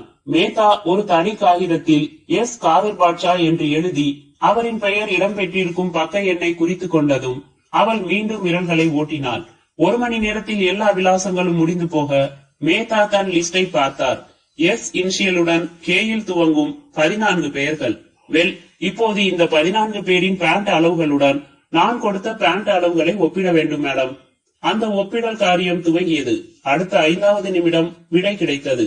எஸ் கார்த்திகேயன் என்பவனின் பேண்ட் அளவுகளுடன் மேத்தா கொடுத்த பேண்ட் அளவுகள் சரியாக ஒத்து போயின. Thank you very much. இந்த கார்த்திகேயனின் விலாசம் வேண்டும்.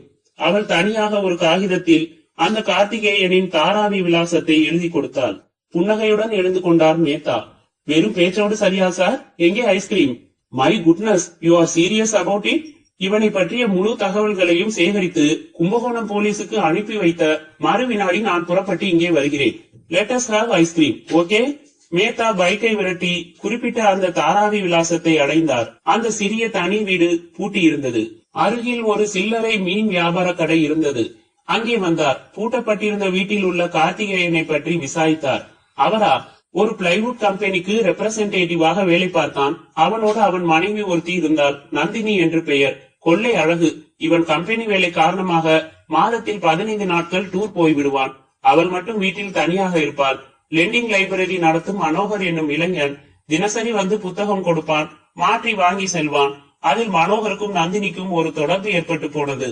இருவரும் ரகசியமாக வெளியில் சுற்றினார்கள். கணவனுக்கு தெரியாமல் கூத்தடித்தார்கள். ஒரு எல்லையில் ஒரு கடிதம் எழுதி வைத்துவிட்டு அவள் அந்த மனோகருடன் ஓடியே போய்விட்டாள். கார்த்திகேயன் நொந்து போய்விட்டான். கொஞ்ச நாள் பித்து பிடித்தவன் போல இருந்தான். தமிழ்நாட்டில் இருக்கும் தன் கிராமத்திற்கே போக போவதாக என்னிடம் சொன்னான். அதே போல வீட்டை காலி செய்துவிட்டு போன வாரத்தில் புறப்பட்டு போய்விட்டான். அவனை சென்னைக்கு ரயிலில் நான் தான் ரயில் ஏற்றி வழி அனுப்பி வைத்தேன். பெருமூச்சு விட்டார் மேத்தா. கார்த்திகேயன் காலி செய்த வீட்டை திறந்து பார்க்க வேண்டும். அவன் வேலை பார்த்த கம்பெனியில் கொஞ்சம் விசாரிக்க வேண்டும். லெண்டிங் லைப்ரரி நடத்திய மனோகரை பற்றி விசாரிக்க வேண்டும். இப்போதைக்கு அந்த ரிசப்ஷனிஸ்ட் தோழிக்கு ஐஸ்கிரீம் வாங்கி கொடுக்க இயலப்போவதில்லை. அத்தியாயம் 11. டாக்டர் பிரிஸ்கிரிப்ஷன் எழுதி கொடுத்து விட்டு, ஜஸ்ட் சாதாரண ஜுரம் தான், 4 மணி நேரத்துக்கு ஒரு தடவை இந்த டேப்லெட்ஸ் கொடுங்க, he will be all right என்று சொல்லிவிட்டு போகும் வரை பரத்தும் சுசீலாவும் பொறுமையாக நின்று கொண்டிருந்தார்கள். லாரன்ஸ் அசந்து உறங்கிக் கொண்டிருந்தான். டாக்டரை அனுப்பிவிட்டு வந்த கிளாராவின் முகம் இன்னும் வியர்வையில் தான் இருந்தது. பதட்டப்படாதீங்க சிஸ்டர், சாதாரண ஜுரம் தான்னு டாக்டர் சொன்னாரே என்றான் பரத். நான் அதுக்காக பதட்டப்படல, மாத்திரை சாப்பிட்டா ஜுரம் சரியா போயிட போகுது. உங்களை உடனே வர சொன்னது அதுக்காக இல்ல. வேற என்ன என்றால் நாற்காலியில் அமர்ந்த சுசீலா. ஜுர வேகத்துல இவர் கொஞ்சம் உளறினாரு. என்ன சொல்றாருன்னு கேட்டா திக்குன்னு ஆயிடுச்சுங்க. என்ன சொன்னா? ஒரு வகையில பாக்க போனா இது கொலைதான். ஜீசஸ் என்ன மன்னிச்சிடுங்கன்னு திருப்பி திருப்பி சொன்னாரு. புருவங்களை சுருக்கினான் பரத். என்னது, கொலையா? ஆமா, நான் இப்ப சொன்ன மாதிரியே தான் சொன்னாரு. 4-5 தடவை சொன்னாரு. ஜுர வேகத்துல சம்பந்தம் இல்லாம உளறது சகஜங்க என்றாள் சுசீலா. இல்ல சுசி, அப்படிப்பட்ட உளறல்லையும் ஏதாச்சும் ஒரு லாஜிக் இருக்கும். லாரன்ஸ பொறுத்த வரைக்கும் மனசுல எதையோ போட்டு மறைச்சு வச்சு புழுங்கிட்டு இருக்கிறதா சிஸ்டர் சொன்னாங்க. நான் பேசி பார்த்தப்ப இவன் பிடிவாதமா மறைச்சிட்டான். ஆனா வேணும்னே எதையோ சொல்லாம மறைக்கிறான்னு தெளிவா புரிஞ்சுது. அதனால இவன் உளறலா சொன்ன மேட்டரை சாதாரணமா அலட்சியப்படுத்த கூடாது என்றான் பரத். ஜீசஸ் என்ன மன்னிச்சிடுங்கன்னு இவர் எதுக்காக சொல்லணும்? மன்னிக்க வேண்டிய அளவுக்கு இவர் என்ன தப்பு செஞ்சார் அப்படி? நாம இங்க இருந்து பேச வேணாம், ஹாலுக்கு போலாம் சிஸ்டர் என்றான் பரத். மூவரும் ஹாலுக்கு வந்து அமர்ந்தார்கள். சிஸ்டர், இவன் வழக்கம் போல இல்லாம இவனோட நடவடிக்கைகள்ல ஒரு மாற்றத்தை நீங்க பார்க்க ஆரம்பிச்சது எப்பையில இருந்துன்னு கொஞ்சம் யோசிச்சு சொல்ல முடியுமா? கிளாரா யோசித்தாள். சொன்னாள், போன வாரம் வெளியூர் போயிட்டு வந்தாருங்க. ஊர்ல இருந்து திரும்பின தினத்துல இருந்தே ஒரு மாதிரியா தான் இருந்தாரு. அதுக்கப்புறம் இவரை நார்மலா பார்க்கவே முடியல. சதா நிலைக்குத்தின பார்வையோடு ஒரே சிந்தனை. தியானம் செய்யறவங்களை விட அதிகமான ஈடுபாட்டோட சிந்தனை. எந்த ஊர் போயிட்டு வந்தான்? மகிழம்பூர் என்றாள் கிளாரா. எங்க இருக்குது? கும்பகோணத்துக்கு பக்கத்துல. அந்த கிராமத்துல இவனுக்கு என்ன வேலை? கம்பெனி வேலையா? இல்ல, இவரோட பெரியப்பாவுக்கு வாரிசு இல்ல. செத்தப்ப அவரோட கொஞ்ச நிலத்தை இவர் பேருக்கு எழுதி வச்சிருந்தாரு. அந்த நிலம் மகிழம்பூர்ல இருக்கு. அங்க குத்தகைக்கு விட்டுருக்கு. நேர்ல போறதே இல்ல. அப்பப்ப பணம் வந்துரும். இங்க மெட்ராஸ்ல ஒரு பிளாட் வாங்கலாம்னு யோசிச்சோம். அந்த நிலத்தை குத்தகைக்காரனுக்கே வித்துடலாம்னு முடிவு செஞ்சோம். அது சம்பந்தமா நேர்ல போய் பேசிட்டு வரேன்னு புறப்பட்டு போனாரு. என்னைக்கு? கரெக்டா தேதி சொல்லுங்க. வியாழக்கிழமை, அதாவது 6ஆம் தேதி ராமேஸ்வரம் எக்ஸ்பிரஸ்ல புறப்பட்டு போனாரு. வர 2 நாள் ஆகும்னு சொல்லிட்டு போனவர் மறுநாள் வெள்ளிக்கிழமை ராத்திரியே வந்து நின்னாரு. என்னங்க ஆச்சுன்னு கேட்டேன். திடீர்னு அந்த நிலத்தை விக்க வேணாம்னு தோணுச்சு. அதனால குத்தகைக்காரனை கூட பாக்காம உடனே கும்பகோணம் வந்து பஸ் பிடிச்சு வந்துட்டேன்னு சொன்னாரு. விக்கிறதா முடிவு பண்ணி தானே போனீங்கன்னு கேட்டேன். இப்ப வேணாம்னு நினைக்கிறேன், விட்டுடேன்னு எரிஞ்சு விழுந்தாரு. பரத் யோசனையாக தன் மடியில் தடவினான். சுசீலாவை பார்த்தான். அவள் அருகில் இருந்த ஸ்டாண்டில் கரைந்து முத்து முத்தாக சிந்தி இருந்த மெழுகுவர்த்தியின் புள்ளிகளை விரல் நகத்தால் கிள்ளி கொண்டிருந்தாள். எங்க லாரன்ஸுக்கு டைரி எழுதுற பழக்கம் உண்டா? இல்ல, நாளைக்கு செய்ய வேண்டிய வேலைகளை ஒரு சின்ன மெமோ நோட் புக்ல எழுதி சட்ட பாக்கெட்ல வச்சுப்பாரு. இவன் ஊருக்கு போன இடத்துல ஏதோ ஒரு விபரீதமான சம்பவத்தை பார்த்திருக்கணும். இல்லன்னா ஏதோ ஒரு சிக்கல்ல மாட்டி இருக்கணும்னு நினைக்கிறேன். அவன் தூங்குறான். அவன் சம்பந்தப்பட்ட மேஜையில பீரோவுல கொஞ்சம் ஆராய்ச்சி செஞ்சு பாக்கலாமா? செய்யுங்க என்றாள் கிளாரா. முதல்ல லாரன்ஸ் ஊர் பயணத்துக்கு எடுத்துட்டு போன சூட்கேஸ எடுத்துக்கிட்டு வாங்க. அதத்தான் முதல்ல ஆராயணும் என்றாள் சுசீலா. வழக்கமா அவர் வெளியூர் பெட்டியில நான் தான் எல்லாம் எடுத்து வைப்பேன். அதே மாதிரி ஊருக்கு போயிட்டு திரும்பினதும் நான் தான் காலி செஞ்சு வைப்பேன். அவர் எடுத்துட்டு போயிட்டு வந்த பெட்டியில இருந்த துணிகளை, சோப்பு, சீப்பு, சமாச்சாரங்களை எல்லாம் நான் எடுத்து வச்சுட்டேன். சரி வாங்க, அவன் ஆபீஸ் எடுத்துட்டு போற சூட்கேஸ பாக்கலாம். மூவரும் மீண்டும் படுக்கையறைக்குள் வந்தார்கள். பரத்தும் சுசீலாவும் மௌனமாக ஆராய துவங்கினார்கள். லாரன்ஸ் அலுவலகத்திற்கு எடுத்து செல்லும் சிறிய பிரீஃப் கேஸிற்குள் ஒரு அலுவலக ஃபைலும், கைக்குட்டையும், பேனா மற்றும் ஒரு சிறிய முகம் பார்க்கும் கண்ணாடியும் சீப்பும் இருந்தன. கலற்றி ஹேங்கரில் மாட்டியிருந்த சட்டையின் பாக்கெட்டில் இருந்தவற்றை எடுத்தான் பரத். அதில் 13ஆம் தேதி வியாழன், பாவ மன்னிப்பு கேட்க வேண்டும் என்று எழுதி வைத்திருந்தான். பரத் தன் ரிஸ்ட் வாட்சில் தேதி பார்த்தான். இன்று தேதி 12. பாவ மன்னிப்பு கேட்க வேண்டும் என்றால் பாவம் என்ன செய்தான் இவன்? அதை தவிர அலுவலக விசிட்டிங் கார்டுகள், பெட்ரோல் போட்ட பில் இவைகளும் இருக்க ஒரு சிறிய ரசீது இருந்தது. அதில் உதவும் கரங்கள் திரு லாரன்ஸ் அவர்களிடம் இருந்து சமூக பணிக்காக அவர் உவந்து கொடுத்த பொருள்கள் நன்றியுடன் ஏற்கப்பட்டன. பொறுப்பாளர். அந்த அச்சிட்ட ரசீதில் 8ஆம் தேதி என்று குறிப்பிடப்பட்டிருந்தது. ஊருக்கு போயிட்டு வந்ததும் சமூக பணிக்கு உதவும் கரங்கள் அமைப்புக்கு ஏதோ டொனேஷன் கொடுத்திருக்கான். பாவ மன்னிப்பு கேட்கணும்னு எழுதி வச்சிருக்கான். ஜொரத்துல அது கொலைதான்னு சொல்றான். ஜீசஸ் என்ன மன்னிச்சிடுங்கன்னு சொல்றான். எல்லாத்தையும் சம்பந்தப்படுத்தி பாக்குறப்போ இவன் ஊருக்கு போன இடத்துல ஏதோ ஒரு விபரீதமான சம்பவம் நடந்திருக்குன்னு நிச்சயம் புரியுது என்றான் பரத். எனக்கு விட விளங்குது என்றாள் கிளாரா. கவலைப்படாதீங்க, நாங்க இந்த உதவுகரங்கள் அமைப்புல இந்த ரசீதை காட்டி விசாரிக்கிறோம், அங்க ஏதாவது தகவல் கிடைக்கலாம் என்று புறப்பட்டான் பரத். இருவரும் வெளியில் வந்து ஃபியட்டில் ஏறினார்கள். ஒண்ணு நிச்சயமா புரிஞ்சு போச்சு என்றாள் சுசீலா. என்ன, இந்த கேஸ்ல ஒன்லி டியூட்டி, நோ லூட்டி. கிண்டலா? நான் டென்ஷனா இருக்கேன் சுசி. லாரன்ஸ் ஏதோ ஒரு செமத்தியான சிக்கல்ல மாட்டி இருக்கான். நான் ஒரு கான்சென்ட்ரேஷனோட ஈடுபட்டாகணும். ஈடுபடுங்க, அப்படின்னா டென்ஷன் இருக்க கூடாது எனக்கு. டென்ஷன் படாதீங்க என்றாள் சுசீலா. அத்தியாயம் 12. உதவும் கரங்கள் அமைப்பின் பொறுப்பாளர் வித்யாகர் வெகு நிதானமாக பேசினார். ஆமா, மிஸ்டர் லாரன்ஸ் வந்து டொனேஷனா 2 பொருளை கொடுத்தாரு. ரசீது எதுவும் வேணாம்னு தான் சொன்னாரு.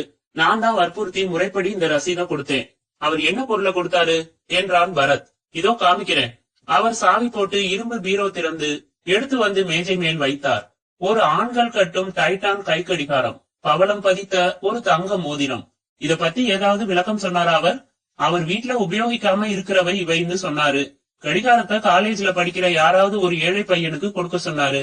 மோதிரத்தை வரதட்சணை காரணமா கல்யாணம் ஆகாம இருக்கிற ஒரு ஏழை பெண்ணுக்கு கொடுக்க சொன்னாரு. வேற ஏதாவது சொன்னாரா? இல்ல சார். நன்றி சொல்லி இருவரும் புறப்பட்டார்கள். ஏதாவது புரியுதா என்றாள் சுசீலா. நேரா நியூட்டன் கிட்ட போனா கொஞ்சம் புரியும். காரோட ரூட்ட மாத்திரியா? அங்க போய் அத அங்க சொல்றேன். கிரைம்ஸ் பிரான்ச் இன்ஸ்பெக்டர் நியூட்டன் தன் அலுவலகத்தில் கையடக்க சீப்பால் பின்னந்தலையை வாரி கொண்டிருக்கும் போது கதவை தட்டிவிட்டு உள்ளே வந்தார்கள். ஹலோ, வாங்க, காஃபி, டீ, முதல்ல இன்ஃபர்மேஷன் என்று அமர்ந்தான் பரத். அது தெரியும், பின்ன நான் சௌக்கியமா இருக்கேனான்னு பாத்துட்டு போகவா வருவாங்க என்று வைத்தார். சுசீலாவை பார்த்து, கொஞ்சம் இளைச்ச மாதிரி இருக்க, கேசட் போட்டு கீப் ஃபிட் எக்ஸசைஸ் பண்றேன் சார், பாத்துக்கமா, இப்போ கரெக்டா இருக்க, அப்புறம் ரொம்ப இளைச்சு போயிட போறேன். வந்தனா இப்படித்தான், இடுப்பு கொஞ்சம் பெருசாயிடுச்சுன்னு சொல்லி ஹெல்த் கிளப்புக்கு போனா, இப்ப என்னடான்னா ஒரு கையால பிடிச்சிடலாம் போல இருக்கு. கவலைப்படாதீங்க சார், இவ திங்கிற நொறுக்கு தீனிக்கு என்ன எக்ஸசைஸ் செஞ்சாலும் இளைக்க மாட்டா. அப்படியே இளைச்சாலும் ஒரு பழமொழி சொல்லுவாங்களே, அது மாதிரிதான். என்ன பழமொழி அது? மாயி கோயி. என்ன இது அரசு பதில்கள் மாதிரி பேச ஆரம்பிச்சிட்டீங்க, புரியலையே. தலையை சொரிந்தார் நியூட்டன். புரிய வேணாம் sir, coming to the point. மகிழம்பூர் தெரியுமா? தெரியுமே, ஜம்முன்னு மணக்கும். மகிழம்பூர் இல்ல சார், மகிழம்பூர் ஒரு ஊரு, தஞ்சாவூர் ஜில்லால இருக்கிற ஊரு. அதுக்கு என்ன? அந்த ஊர்லயோ சுத்து வட்டாரத்திலயோ இந்த 7ஆம் தேதி அன்னைக்கு கொலை ஏதாவது விழுந்திருக்கா? நாங்க நியூஸ் பேப்பரை புரட்டின வரைக்கும் அப்படி எதுவும் வரல. ஒருவேளை லோக்கல் எடிஷன்ல வந்திருக்கலாம். விசாரிச்சு சொல்ல அவகாசம் உண்டா? தாராளமா. உங்களுக்கு 60 நிமிஷம் தரோம். 61வது நிமிஷம் உங்க போனை எங்க ஆபீஸ்ல எதிர்பார்ப்போம். ஓகேயா? குளிர்பானங்கள் உள்ளே வந்தன. குடித்து முடித்து விட்டு வெளியே வந்தார்கள். நேராய் லாரன்ஸ் வீட்டிற்கு வந்தார்கள். லாரன்ஸ் இப்போது கட்டிலில் சாய்ந்து அமர்ந்து கிளாரா கொடுத்த கஞ்சியை டம்ளரில் இருந்து மெதுவாக பருகி கொண்டிருந்தான். என்ன லாரன்ஸ், உடம்பு எப்படி இருக்கு போ என்று பரத் அவன் நெற்றியிலும் மார்பிலும் கை வைத்து பார்த்தான். ஜில் என்றிருந்தது. ஜுரம் போயிடுச்சு, ஆனா களைப்பா இருக்கு. பரத் அவன் அருகில் அமர்ந்து கஞ்சாடை காட்ட சுசீலா கிளாராவை அழைத்துக் கொண்டு அறையின் கதவை சாத்திவிட்டு ஹாலுக்கு சென்றாள். லாரன்ஸ், இனிமேயும் நீ எதையும் மறைக்காத. மகிழம்பூர் போயிட்டு வந்த நீ ஏதோ ஒரு விவகாரத்துல சிக்கி இருக்க. அது என்னன்னு சொன்னா என்னால உதவி பண்ண முடியும். பிளீஸ் பரத், என்னை எதுவும் கேட்காத. உன் உதவி தேவைப்பட்டா அவசியம் நானே கேட்க மாட்டேனா? அது இல்ல லாரன்ஸ், நீ ஜுர வேகத்துல என்னென்னவோ உளறின தெரியுமா? ஜீசஸ் என்ன மன்னிச்சிடுங்கன்னு சொன்ன. அது ஒரு வகையில கொலைதான்னு சொன்ன. இதுக்கெல்லாம் அர்த்தம் என்ன? உளறினேன்னு நீயே சொல்ற, அப்புறம் அர்த்தம் கேட்டா எப்படி? அப்படி எல்லாம் பேசினேனான்னு எனக்கு தெரியல. பேசி இருந்தாலும் எனக்கு காரணம் புரியல. லாரன்ஸ், நீ ஏன் இவ்வளவு வலுக்கட்டாயமா ஒரு உண்மையை மறைக்க விரும்புறேன்னு தான் எனக்கு புரியல. நான் உன்னோட நல்ல ஃப்ரெண்ட் இல்லையா? உனக்கு நான் உதவ மாட்டேன்னு நினைக்கிறியா? லாரன்ஸ் 2 கைகளையும் அவனை நோக்கி கூப்பினான். பிளீஸ் பிளீஸ் பரத், என்னை எதுவுமே கேட்காத. நான் எதுவும் சொல்ல தயாரா இல்ல. அவன் அப்படி சொன்னதும் வலிக்காமல் ஆனால் அரைந்தது போல இருந்தது. எழுந்து கொண்டான் பரத். ஓகே, இதுக்கு மேல நான் வற்புறுத்துறதா இல்ல. ஆனா உனக்கு என் உதவி தேவைப்பட்டா தயங்காம கூப்பிடு. உடம்ப பாத்துக்கோ, வரேன். பரத் வெளியே வந்து வா சுசி என்றான். கிளாரா அவனை தவிப்புடன் பார்த்தாள். மகிழம்பூர் போயிட்டு வந்ததுல நிச்சயமா ஏதோ ஒரு குழப்பம் இருக்கு. அதை எப்படி கேட்டாலும் லாரன்ஸ் சொல்றதா இல்ல. ரொம்ப அழுத்தமான காரணம் இல்லன்னா அவன் சொல்லிடுவா. ஓகே, அவனா சொல்றப்போ சொல்லட்டும், நாங்க வரோம். காதில் சுசீலாவிடம் கேட்டான் பரத். விசாரிச்சியா? விசாரிச்சுட்டேன். அவங்களுக்கு தெரிஞ்சு லாரன்ஸ் கிட்ட ஒரே ஒரு HMT வாட்ச் மட்டும் தானா. பழைய வாட்ச் எதுவும் வீட்டுல இருந்ததா ஞாபகம் இல்லையா.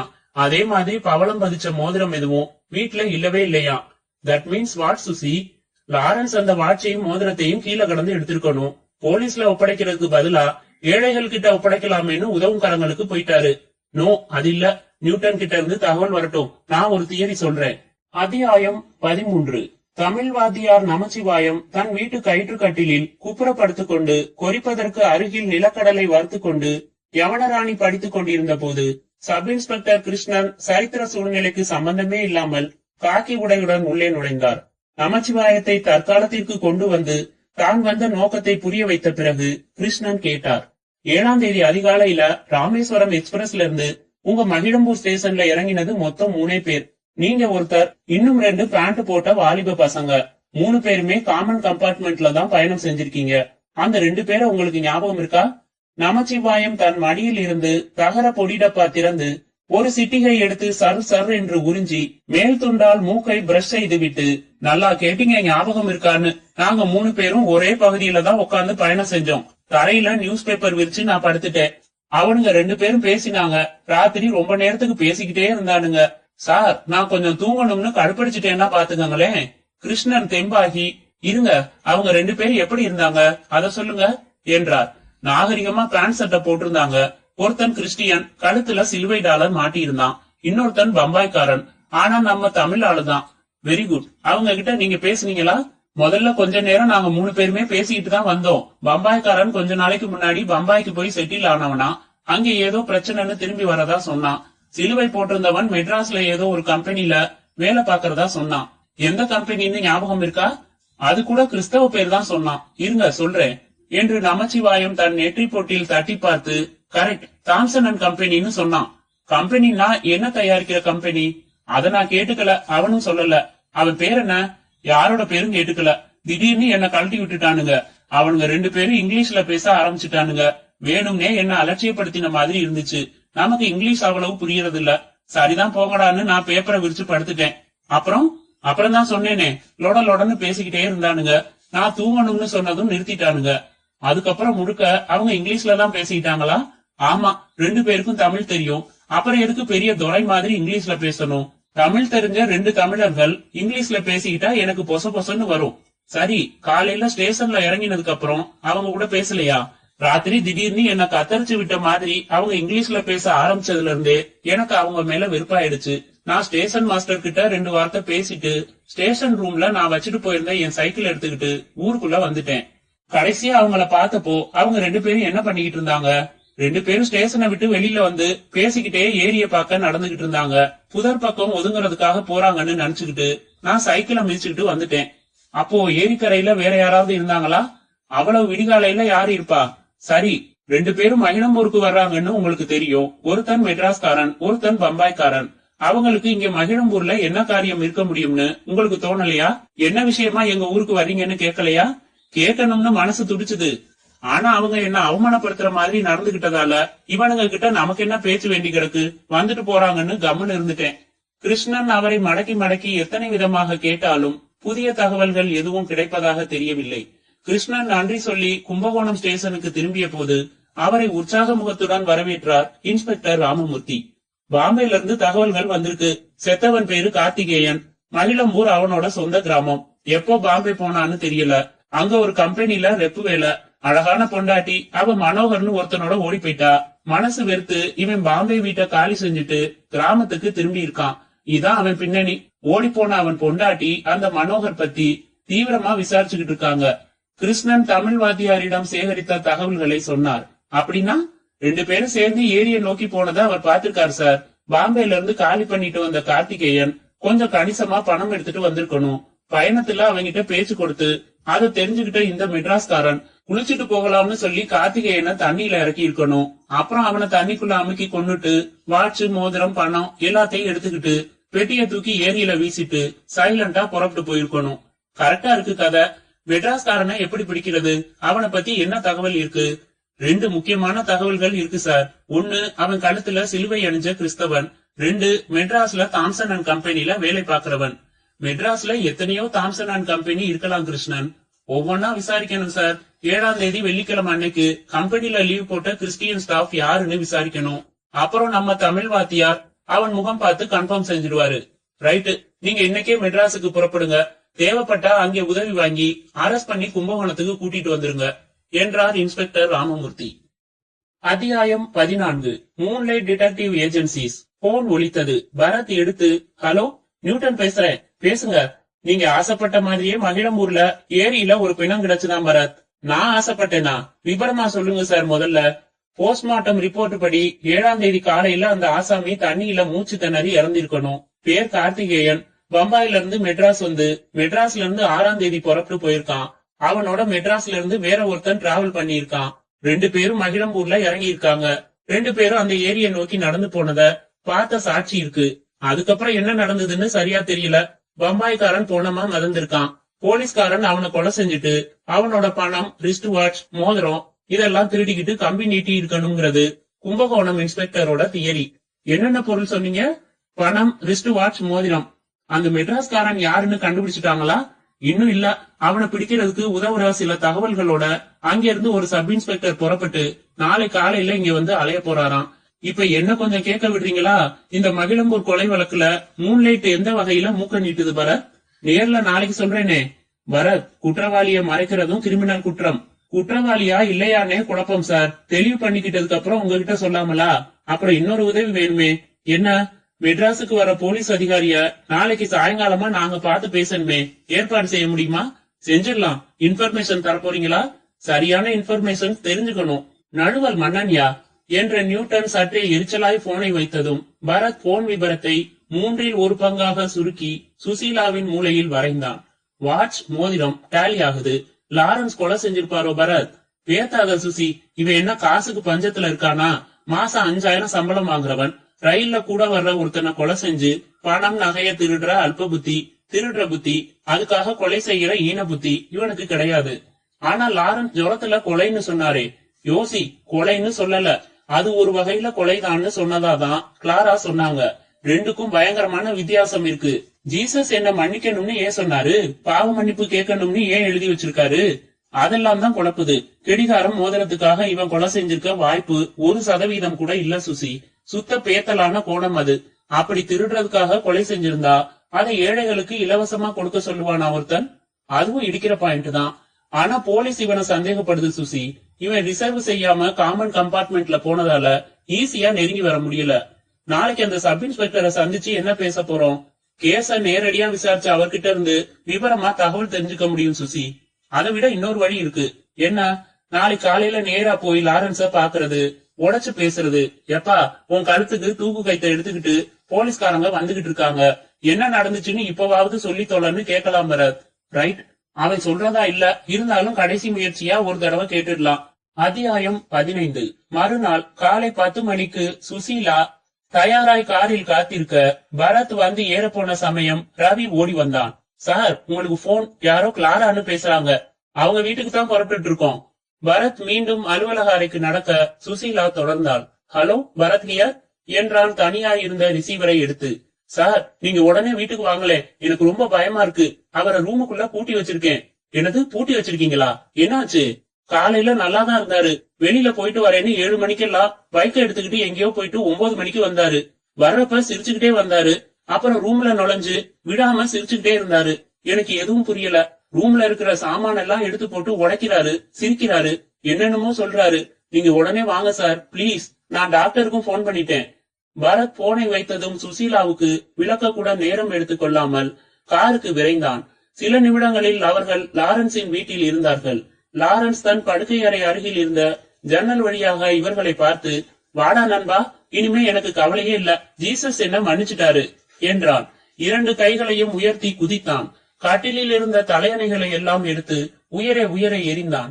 கீழே விழுந்த அவற்றை மீண்டும் மீண்டும் பொறுக்கி கூரையில் எறிந்தான். என்னது என்றான் பரத் அதிர்ச்சியுடன். இப்படித்தான் அரை மணி நேரமா பண்ணிட்டு இருக்காரு சார். டாக்டர் வந்து பாத்துட்டு, சாரிமா, புத்தி பிசகி இருக்குன்னு நினைக்கிறேன், மென்டல் ஹாஸ்பிட்டலுக்கு சொல்லி வர சொல்றேன்னுட்டு போயிட்டாரு. காலையில எங்க போனாரு என்றாள் சுசீலா. தெரியலையே. பரத் ஜன்னலை நெருங்கி, லாரன்ஸ், என்னப்பா இதெல்லாம், ஏன் இப்படி கூத்தடிக்கிற?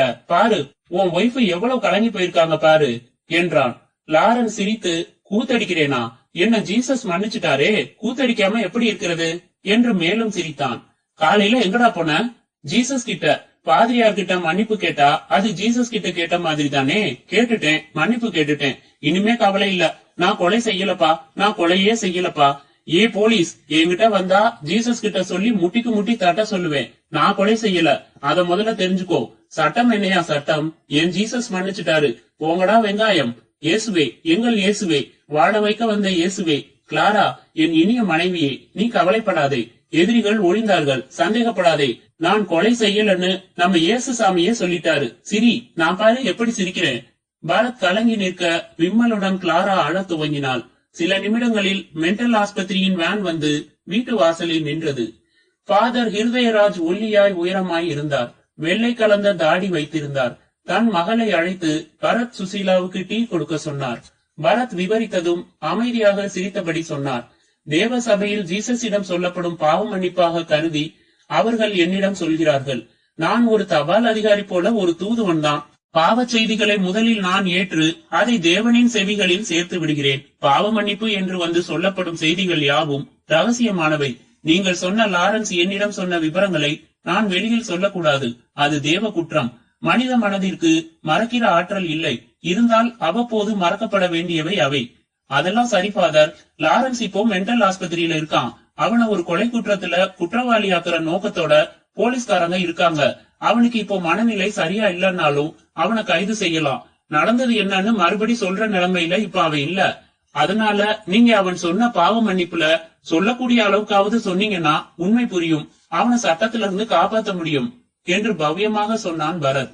ஃபாதர் ஹிருதயராஜ் சிரித்து, திருட்டில் 5 ரூபாய் திருடுவதற்கும் 50 ரூபாய் திருடுவதற்கும் ஏதாவது வித்தியாசம் இருக்கிறதா மைசன் என்றார். இல்ல ஃபாதர், அது போலத்தான் பாவ மன்னிப்பாக சொல்லப்பட்ட ஒவ்வொரு வார்த்தையும் ரகசியமானது. எதுவும் நான் சொல்ல இயலாது மைசன். ஏமாற்றத்துடன் விடை பெற்று ஃபாதரின் வீட்டில் இருந்து வெளியே வந்ததும், என்ன பரத், ஃபாதர் இப்படி சொல்றாரு, துப்பாக்கியை காமிச்சு கேட்டா கூட சொல்ல மாட்டார் போலிருக்கே என்றார் சுசீலா. அது அவங்களோட மத கோட்பாடு சுசி. சரி இருக்கட்டும். இப்போ சாதாரண மனநிலையில லாரன்ஸ் இருந்தா இவரை கெஞ்ச போறதில்ல. என்ன நடந்துச்சுன்னு உண்மை தெரிஞ்ச ஒரே ஆள் ஃபாதர் தான். ஆனா அவர் சொல்ல மாட்டாரு. இப்ப என்னதான் செய்யறது? யோசிப்போம். உன்னை கிளாரா வீட்டுல விடுறேன், நீ அவங்களுக்கு ஆறுதல் சொல்லிக்கிட்டு துணையாயிரு என்ற பரத் காரை ஸ்டார்ட் செய்தான். அத்தியாயம் 16. சென்னை வந்து சேர்ந்த சப் இன்ஸ்பெக்டர் கிருஷ்ணன் தான் வாடகைக்கு எடுத்த லாட்ஜ் அறையில் கண் துளக்கின அடுத்த காரியமாக ரூம் பையனிடம் ஒரு காப்பியும் மெட்ராஸ் டெலிபோன் டைரக்டரையும் எடுத்துட்டு வா என்றார். அவை வருவதற்குள் அவசரமாக குளித்து முடித்தார். காப்பியை பருகியபடி டைரக்டரியை புரட்டி தாம்சன் அண்ட் கம்பெனி என்ற பெயரை தேடினார். மொத்தம் 3 கம்பெனி தான் அந்த பெயரில் இருந்தன. 3 கம்பெனிகளின் போன் நம்பர்களையும் விலாசங்களையும் தனி காகிதத்தில் குறித்துக் கொண்டார். அறைக்கே வரவழைத்து டிபன் சாப்பிட்டு விட்டு புறப்பட்டார். ஒரு ஆட்டோ அமர்த்தி கொண்டு மண்ணடியில் இருந்த முதல் தாம்சன் கம்பெனிக்கு வந்து சேர்ந்த போது மணி 9:30. 10 மணி ஆபீஸிற்கு ஒரே ஒரு பியூனை தவிர வேறு யாருமே வந்திருக்கவில்லை. அவனிடம் அந்த ஆபீஸில் மொத்தம் 46 பேர் வேலை பார்க்கிறார்கள் என்பதை மட்டுமே விசாரிக்க முடிந்தது. கிருஷ்ணன் விதியே என்று அந்த கம்பெனியின் சென்ற வருடத்து ஆண்டறிக்கை புத்தகத்தை புரட்டியபடி ரிசப்ஷனில் அமர்ந்து காத்திருந்தார். 10:15 மொத்த அலுவலகமும் நிரம்பி இருந்தது. பிறகு கிருஷ்ணன் மேனேஜரின் அறைக்கு சென்று காலை வணக்கம் சொல்லி தன்னை அறிமுகப்படுத்திக் கொண்டு, உங்க ஆபீஸ்ல உள்ள ஸ்டாஃப்ல எத்தனை பேர் கிறிஸ்டியன்ஸ் என்றார். 2 பேர் தான் கிறிஸ்டியன்ஸ்.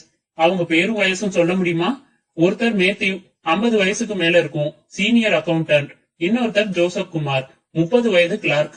ஜோசப் குமார் போன வாரம் வெள்ளிக்கிழமை, அதாவது 7ஆம் தேதி ஆபீஸுக்கு வந்தாரா வரலையான்னு தெரியணும் சார். அவர் ரொம்ப ரெகுலர் ஆச்சே. எதுக்கும் அட்டெண்டன்ஸ் ரெஜிஸ்டர் பார்த்து சொல்லிடுறேன் என்று மணி அடித்து முதலில் பியூனை வரவழைத்து, பிறகு உதவி மேனேஜர் அறையில் இருந்து அந்த ரெஜிஸ்டரை வரவழைத்து பார்த்துவிட்டு, ஓஎஸ் வந்திருக்காரே என்றார். முகமாடின கிருஷ்ணன் எதற்கும் அந்த ஜோசப் குமாரை அறிமுகப்படுத்த சொல்லி பொதுவாக கொஞ்சம் பேசி பார்த்து, மகிழம்பூர் தெரியுமா என்று கேட்க, பெரம்பூர் தான் தெரியும் என்றார் அவர். கிருஷ்ணன் மற்றொரு ஆட்டோவில் மற்றொரு தாம்சனுக்கு வந்து சேர்ந்து அந்த மேனேஜரிடம் அதே கேள்வியை கேட்க, மொத்தம் 7 கிறிஸ்டியன்ஸ் ஒர்க் பண்றாங்க. அதுல 7ஆம் தேதி யாரு வேலைக்கு வரலன்னு பாக்கணும் சார். 7ஆம் தேதி வெள்ளிக்கிழமை தானே. அட்டெண்டன்ஸ் ரெஜிஸ்டர் எல்லாம் எனக்கு பார்க்கவே வேண்டியதில்ல. அன்னைக்கு லாரன்ஸ் ஒருத்தர் மட்டும்தான் லீவு, மத்த எல்லாரும் வந்திருந்தாங்க. கிருஷ்ணன் அளவோடு மகிழ்ந்து விட்டு, அவருக்கு வயசு என்ன இருக்கும் சார், எதுக்காக லீவ் போட்டாரு என்றார். என்ன 28, 29 தான் இருக்கும். மகிழம்பூர்ல குத்தகைக்கு விட்டு நிலத்தை விக்கிறது சம்பந்தமா 2 நாள் வெள்ளியும் சனியும் லீவ் போட்டுட்டு போயிருந்தாரு. ஆனா சனிக்கிழமை டியூட்டிக்கு வந்துட்டாரு. யுரேகா என்று கத்த வேண்டும் போல் இருந்தது. லாரன்ஸ் ஆள் எப்படி என்று விசாரித்தார். நல்ல விதமாக சொல்லப்பட்டார். பிறகு அவரை நான் பார்க்கணும் என்றார். அவர் நேற்றும் வரல, இன்னைக்கும் வரல. ஃபீவர்னு அவர் ஒய்ஃப் போன் பண்ணி லீவ் சொன்னாங்க. எனக்கு வீடு அட்ரஸ் வேணுமே என்று பரபரப்பாக எழுந்து கொண்டார் கிருஷ்ணன். அத்தியாயம் 17. அந்த இளைஞன் சட்டையை பேண்டிற்குள் செலுத்தி குளிர் கண்ணாடி அணிந்திருந்தான். Canvas shoe அணிந்திருந்தான். அந்த சர்ச்சுக்குள் நுழைந்தான். காலியாக இருந்தது. ஜீசஸ் சிலைக்கு அருகில் சில மெழுகுவர்த்திகள் சுடர்விட்டன. சுற்றுமுற்றும் பார்த்தான். வாட்ச்மேன் அவனை அணுகி என்ன வேணும் என்றதற்கு, நான் அவசரமா ஒரு பாவ மன்னிப்பு கேட்டாகணும், பாதிரியார் இருக்காரா என்றான். போய் அந்த மர கேபின்ல வெயிட் பண்ணுங்க, ஆபீஸ்ல தான் இருக்காரு, போய் கூட்டிட்டு வரேன். அருகில் இருந்த அலுவலக அறையில் போனில் பேசிக் கொண்டிருந்த ஃபாதர் ஹிருதயராஜிடம் வந்த வாட்ச்மேன் அவர் பேசி முடிக்க காத்திருந்து பிறகு சொன்னான். ஃபாதர் உடனே எழுந்து ஃபேனை அணைத்துவிட்டு பாவ மன்னிப்பு சொல்லும் கேட்கும் மர கேபினுக்கு பைபிள் புத்தகத்துடன் நடந்தார். நெஞ்சின் குறுக்கே சிலுவை போட்டுக்கொண்டு தனது பகுதியில் இருக்கும் நாற்காலியில் அமர்ந்து, சகல ஜீவராசிகளையும் ரட்சிக்கும் கர்த்தர் உன் பாவங்களை போக்கி அருள் புரியட்டும், சொல் மகனே என்றார். அவன் கனைத்துக் கொண்டு துவங்கினான். ஃபாதர், நான் ஒரு நடுத்தர வர்க்கத்து பையன், இளங்கோ என் பேர். நான் ஒரு பொண்ண காதலிச்சேன். கல்யாணம் செய்துக்க போறோங்கிற நம்பிக்கையில அத்துமீறி பழகிட்டோம். அதனால இப்போ அவ கர்ப்பமா இருக்கா. இந்த சூழ்நிலையில என் வீட்டுல எனக்கு வேற ஒரு பொண்ண கல்யாணம் செய்து வைக்க தீர்மானிச்சிருக்காங்க. நான் எங்க காதல பத்தி சொல்லி பார்த்தேன், அவங்க கேட்கல. அவங்க முடிவுக்கு எதிரா நான் நடந்துகிட்டா அப்பா அம்மா 2 பேரும் தற்கொலை செஞ்சுக்குவோம்னு சொல்லி மிரட்டுறாங்க. இந்த சூழ்நிலையில பாசமா காதலா எது முக்கியம்னு தடுமாறி கடைசியில வீட்டுல பாத்திருக்கிற பொண்ண கல்யாணம் பண்ணிக்கிறதுன்னு தீர்மானிச்சுட்டேன். இது நான் அந்த பொண்ணுக்கு செய்யற பெரிய துரோகம் தான். ஆனா வேற வழி இல்ல. இந்த பாவத்துல இருந்து எனக்கு மன்னிப்பு கிடைக்குமா ஃபாதர்? ஃபாதர் சற்றே தடுமாறி போனார். உன் முடிவு தப்பாக எனக்கு தெரிகிறது மகனே. நல்ல வேளையாக அந்த வீட்டில் பார்த்த பெண்ணை திருமணம் செய்து கொள்வதற்கு முன்பு இங்கு வந்தாயே. செய்த பாவம் போதும், மேலும் பாவம் செய்ய வேண்டாம் மகனே. ஒரு பெண்ணுக்கு செய்யும் துரோகத்தை விட பெரிய பாவம் எதுவும் இல்லை. காதலித்த பெண்ணையே துணிந்து மனம் செய்து கொள். பிறகு உன் பெற்றோரை சமாதானப்படுத்தி விடலாம். நான் வேண்டுமானாலும் வந்து சொல்கிறேன் மகனே. ஃபாதர், நான் இங்கே வந்தது ஆலோசனை கேட்கறதுக்காக இல்ல, பாவ மன்னிப்பு கேட்கறதுக்காகத்தான். எனக்கு பார்த்திருக்கிற பொண்ணுக்கு 100 பவுன் நகை போட்டு எனக்கு பைக் வேற வாங்கி தராங்க. அதனால நான் ஏற்கனவே முடிவெடுத்தாச்சு ஃபாதர்.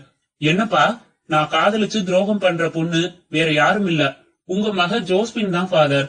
ஃபாதர் அதிர்ச்சியில் திகைத்து ஆத்திரம் கொப்புளிக்க சட்டென்று எழுந்து இந்த பக்கம் வந்து அவன் சட்டையை பிடித்து வெளியே இழுத்து, அயோக்கிய ராஸ்கல், இது நியாயமாடா பாவி என்று கத்த துவங்க வாட்ச்மேன் மற்றும் அலுவலகத்தில் இருந்த 4 பேர் ஓடி வந்து, ஃபாதர் என்னாச்சு என்றார்கள். இந்த அயோக்கியன் என் மகளோட வாழ்க்கையே நாசம் பண்ணிட்டு என்கிட்டயே வந்து பாவ மன்னிப்பு கேட்கிறான். எவ்வளவு திமிர் இருக்கும். இல்ல ஃபாதர், அவன் உங்ககிட்ட மன்னிப்பு கேட்கல என்று சற்று தள்ளி குரல் கேட்க ஃபாதர் திரும்பி பார்த்தார். அவரை நோக்கி நிதானமாக நடந்து வந்தான் பரத். ஃபாதர், அவன் கர்த்தர்கிட்ட தான் மன்னிப்பு கேட்டான். நீங்க அதுக்கு ஒரு கருவிதான், ஒரு தபால்காரர், ஒரு தூதுவன், அவ்வளவுதான். எப்படி ஃபாதர் பாவ மன்னிப்பு சொல்லப்பட்ட ஒரு தேவ ரகசியத்தை நீங்க வெளியில பகிரங்கப்படுத்தலாம்? ஃபாதர் உறைந்து போன முகத்துடன் மௌனமாக பார்த்தார். என்ன மன்னிச்சிருங்க ஃபாதர், அவன் சொன்னதெல்லாம் போய். நான் தான் அப்படி சொல்ல சொன்னேன். உங்க சொந்த பொண்ண சம்பந்தப்படுத்தி சொன்னதும் நீங்க உணர்ச்சி வசப்பட்டுட்டீங்க. உங்க மத கோட்பாட்டையோ சட்ட திட்டங்களையோ குறை சொல்றது என் நோக்கம் இல்ல.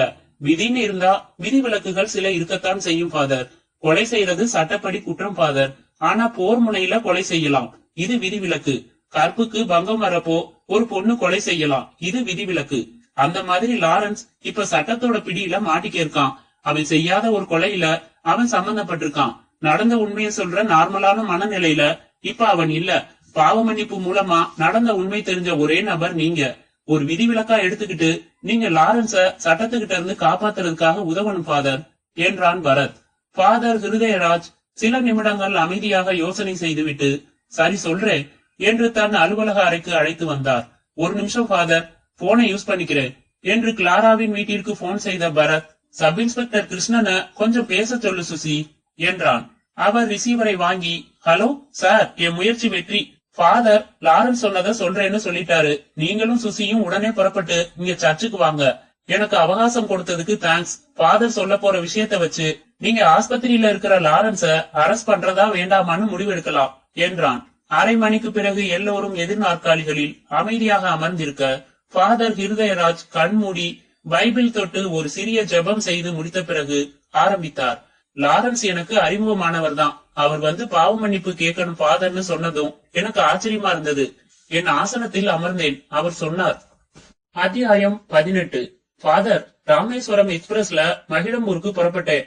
அதே கம்பார்ட்மெண்ட்ல எனக்கு பக்கத்துல பம்பாயை சேர்ந்த கார்த்திகேயன் ஒருத்தன் பயணம் செஞ்சான். நாங்க 2 பேரும் ஒரே வயசு. 2 பேருக்கும் பேச பிடிச்சது. பல விஷயங்களை பத்தி பேச ஆரம்பிச்சோம். கொஞ்ச நேரத்துல ரொம்ப நாள் பழகின மாதிரி நெருக்கமா பேச ஆரம்பிச்சுட்டான் அவன். பம்பாயில அவன் பொண்டாட்டி இன்னொருத்தனோட ஓடி போயிட்டதா சொன்னான். மனம் வெறுத்து போய் ஊர் திரும்புறதா சொன்னான். பாவம் செஞ்ச எனக்கு இப்படி ஒரு தண்டனை தேவைதான்னு சொன்னான். என்னையா பாவம் செஞ்ச நீன்னு கேட்டேன். அவன் அதுக்கு அதிர்ச்சியான ஒரு சம்பவத்தை சொன்னான். பம்பாய்க்கு போறதுக்கு முன்னாடி அவன் மெட்ராஸ்ல ஒரு பிரைவேட் ஆஸ்பத்திரியில வார்டு பாயா வேலை பார்த்திருக்கான். அப்போ வயிற்று வலின்னு சொல்லி ஒரு பொண்ணு தனி ஸ்பெஷல் வார்டுல தங்கி ட்ரீட்மெண்ட் எடுத்துக்கிட்டு இருந்திருக்கு. அந்த பொண்ணு ரொம்ப அழகா இருந்தாலாம். இவனுக்கு மனசுல சைத்தான் புகுந்துருச்சு. நைட் டியூட்டி பாக்குற சமயத்துல டாக்டர் கோட்டு ஸ்டெத் எல்லாம் வச்சுக்கிட்டு ஒரு மயக்க மருந்து கலந்த ஊசியும் எடுத்துக்கிட்டு டாக்டர் மாதிரி அந்த ரூமுக்குள்ள நுழைஞ்சிருக்கான். அந்த பொண்ணு இவன் டாக்டர் இல்லன்னு புரிஞ்சு கத்த பாத்திருக்கா. அவளை தடுத்து வலுக்கட்டாயமா ஊசி போட்டு மயக்கமடைய வச்சதோட இல்லாம அவளை அனுபவிச்சிருக்கான். உடனே ராத்திரியோட ராத்திரியா ஊரை விட்டு ஓடி பம்பாய்க்கு ரயில் ஏறிட்டான். ஊருக்கு போயிட்டு மெட்ராஸ் போய் அந்த பொண்ணை தேடி பிடிச்சு அவ கால்ல விழுந்து மன்னிப்பு கேட்க போறதாகவும் அவ சம்மதிச்சா கல்யாணம் பண்ணிக்க போறதாகவும் சொன்னான் கார்த்திகேயன். எனக்கு பேயறிஞ்ச மாதிரி ஆயிடுச்சு. என் வாழ்க்கையில இவ்வளவு பெரிய அதிர்ச்சிய நான் சந்திச்சதே இல்ல ஃபாதர். ஏன்னா அவன் கெடுத்துட்டு ஓடின பொண்ணு என்னோட சொந்த அத்தை பொண்ணு கிளாரா. சம்பவத்தை வெளியில சொன்னா மானம் போயிடும்னு நாங்க நினைச்சோம். ஆஸ்பத்திரியோட பேர் கெட்டு போயிடும்னு டாக்டர்களும் கெஞ்சி கேட்டுக்கிட்டாங்க. அதனால நாங்க போலீஸ்ல கம்ப்ளைண்ட் எதுவும் கொடுக்கல ஃபாதர். கிளாரா பிரம்ம பிடிச்சவ மாதிரி இருந்தா.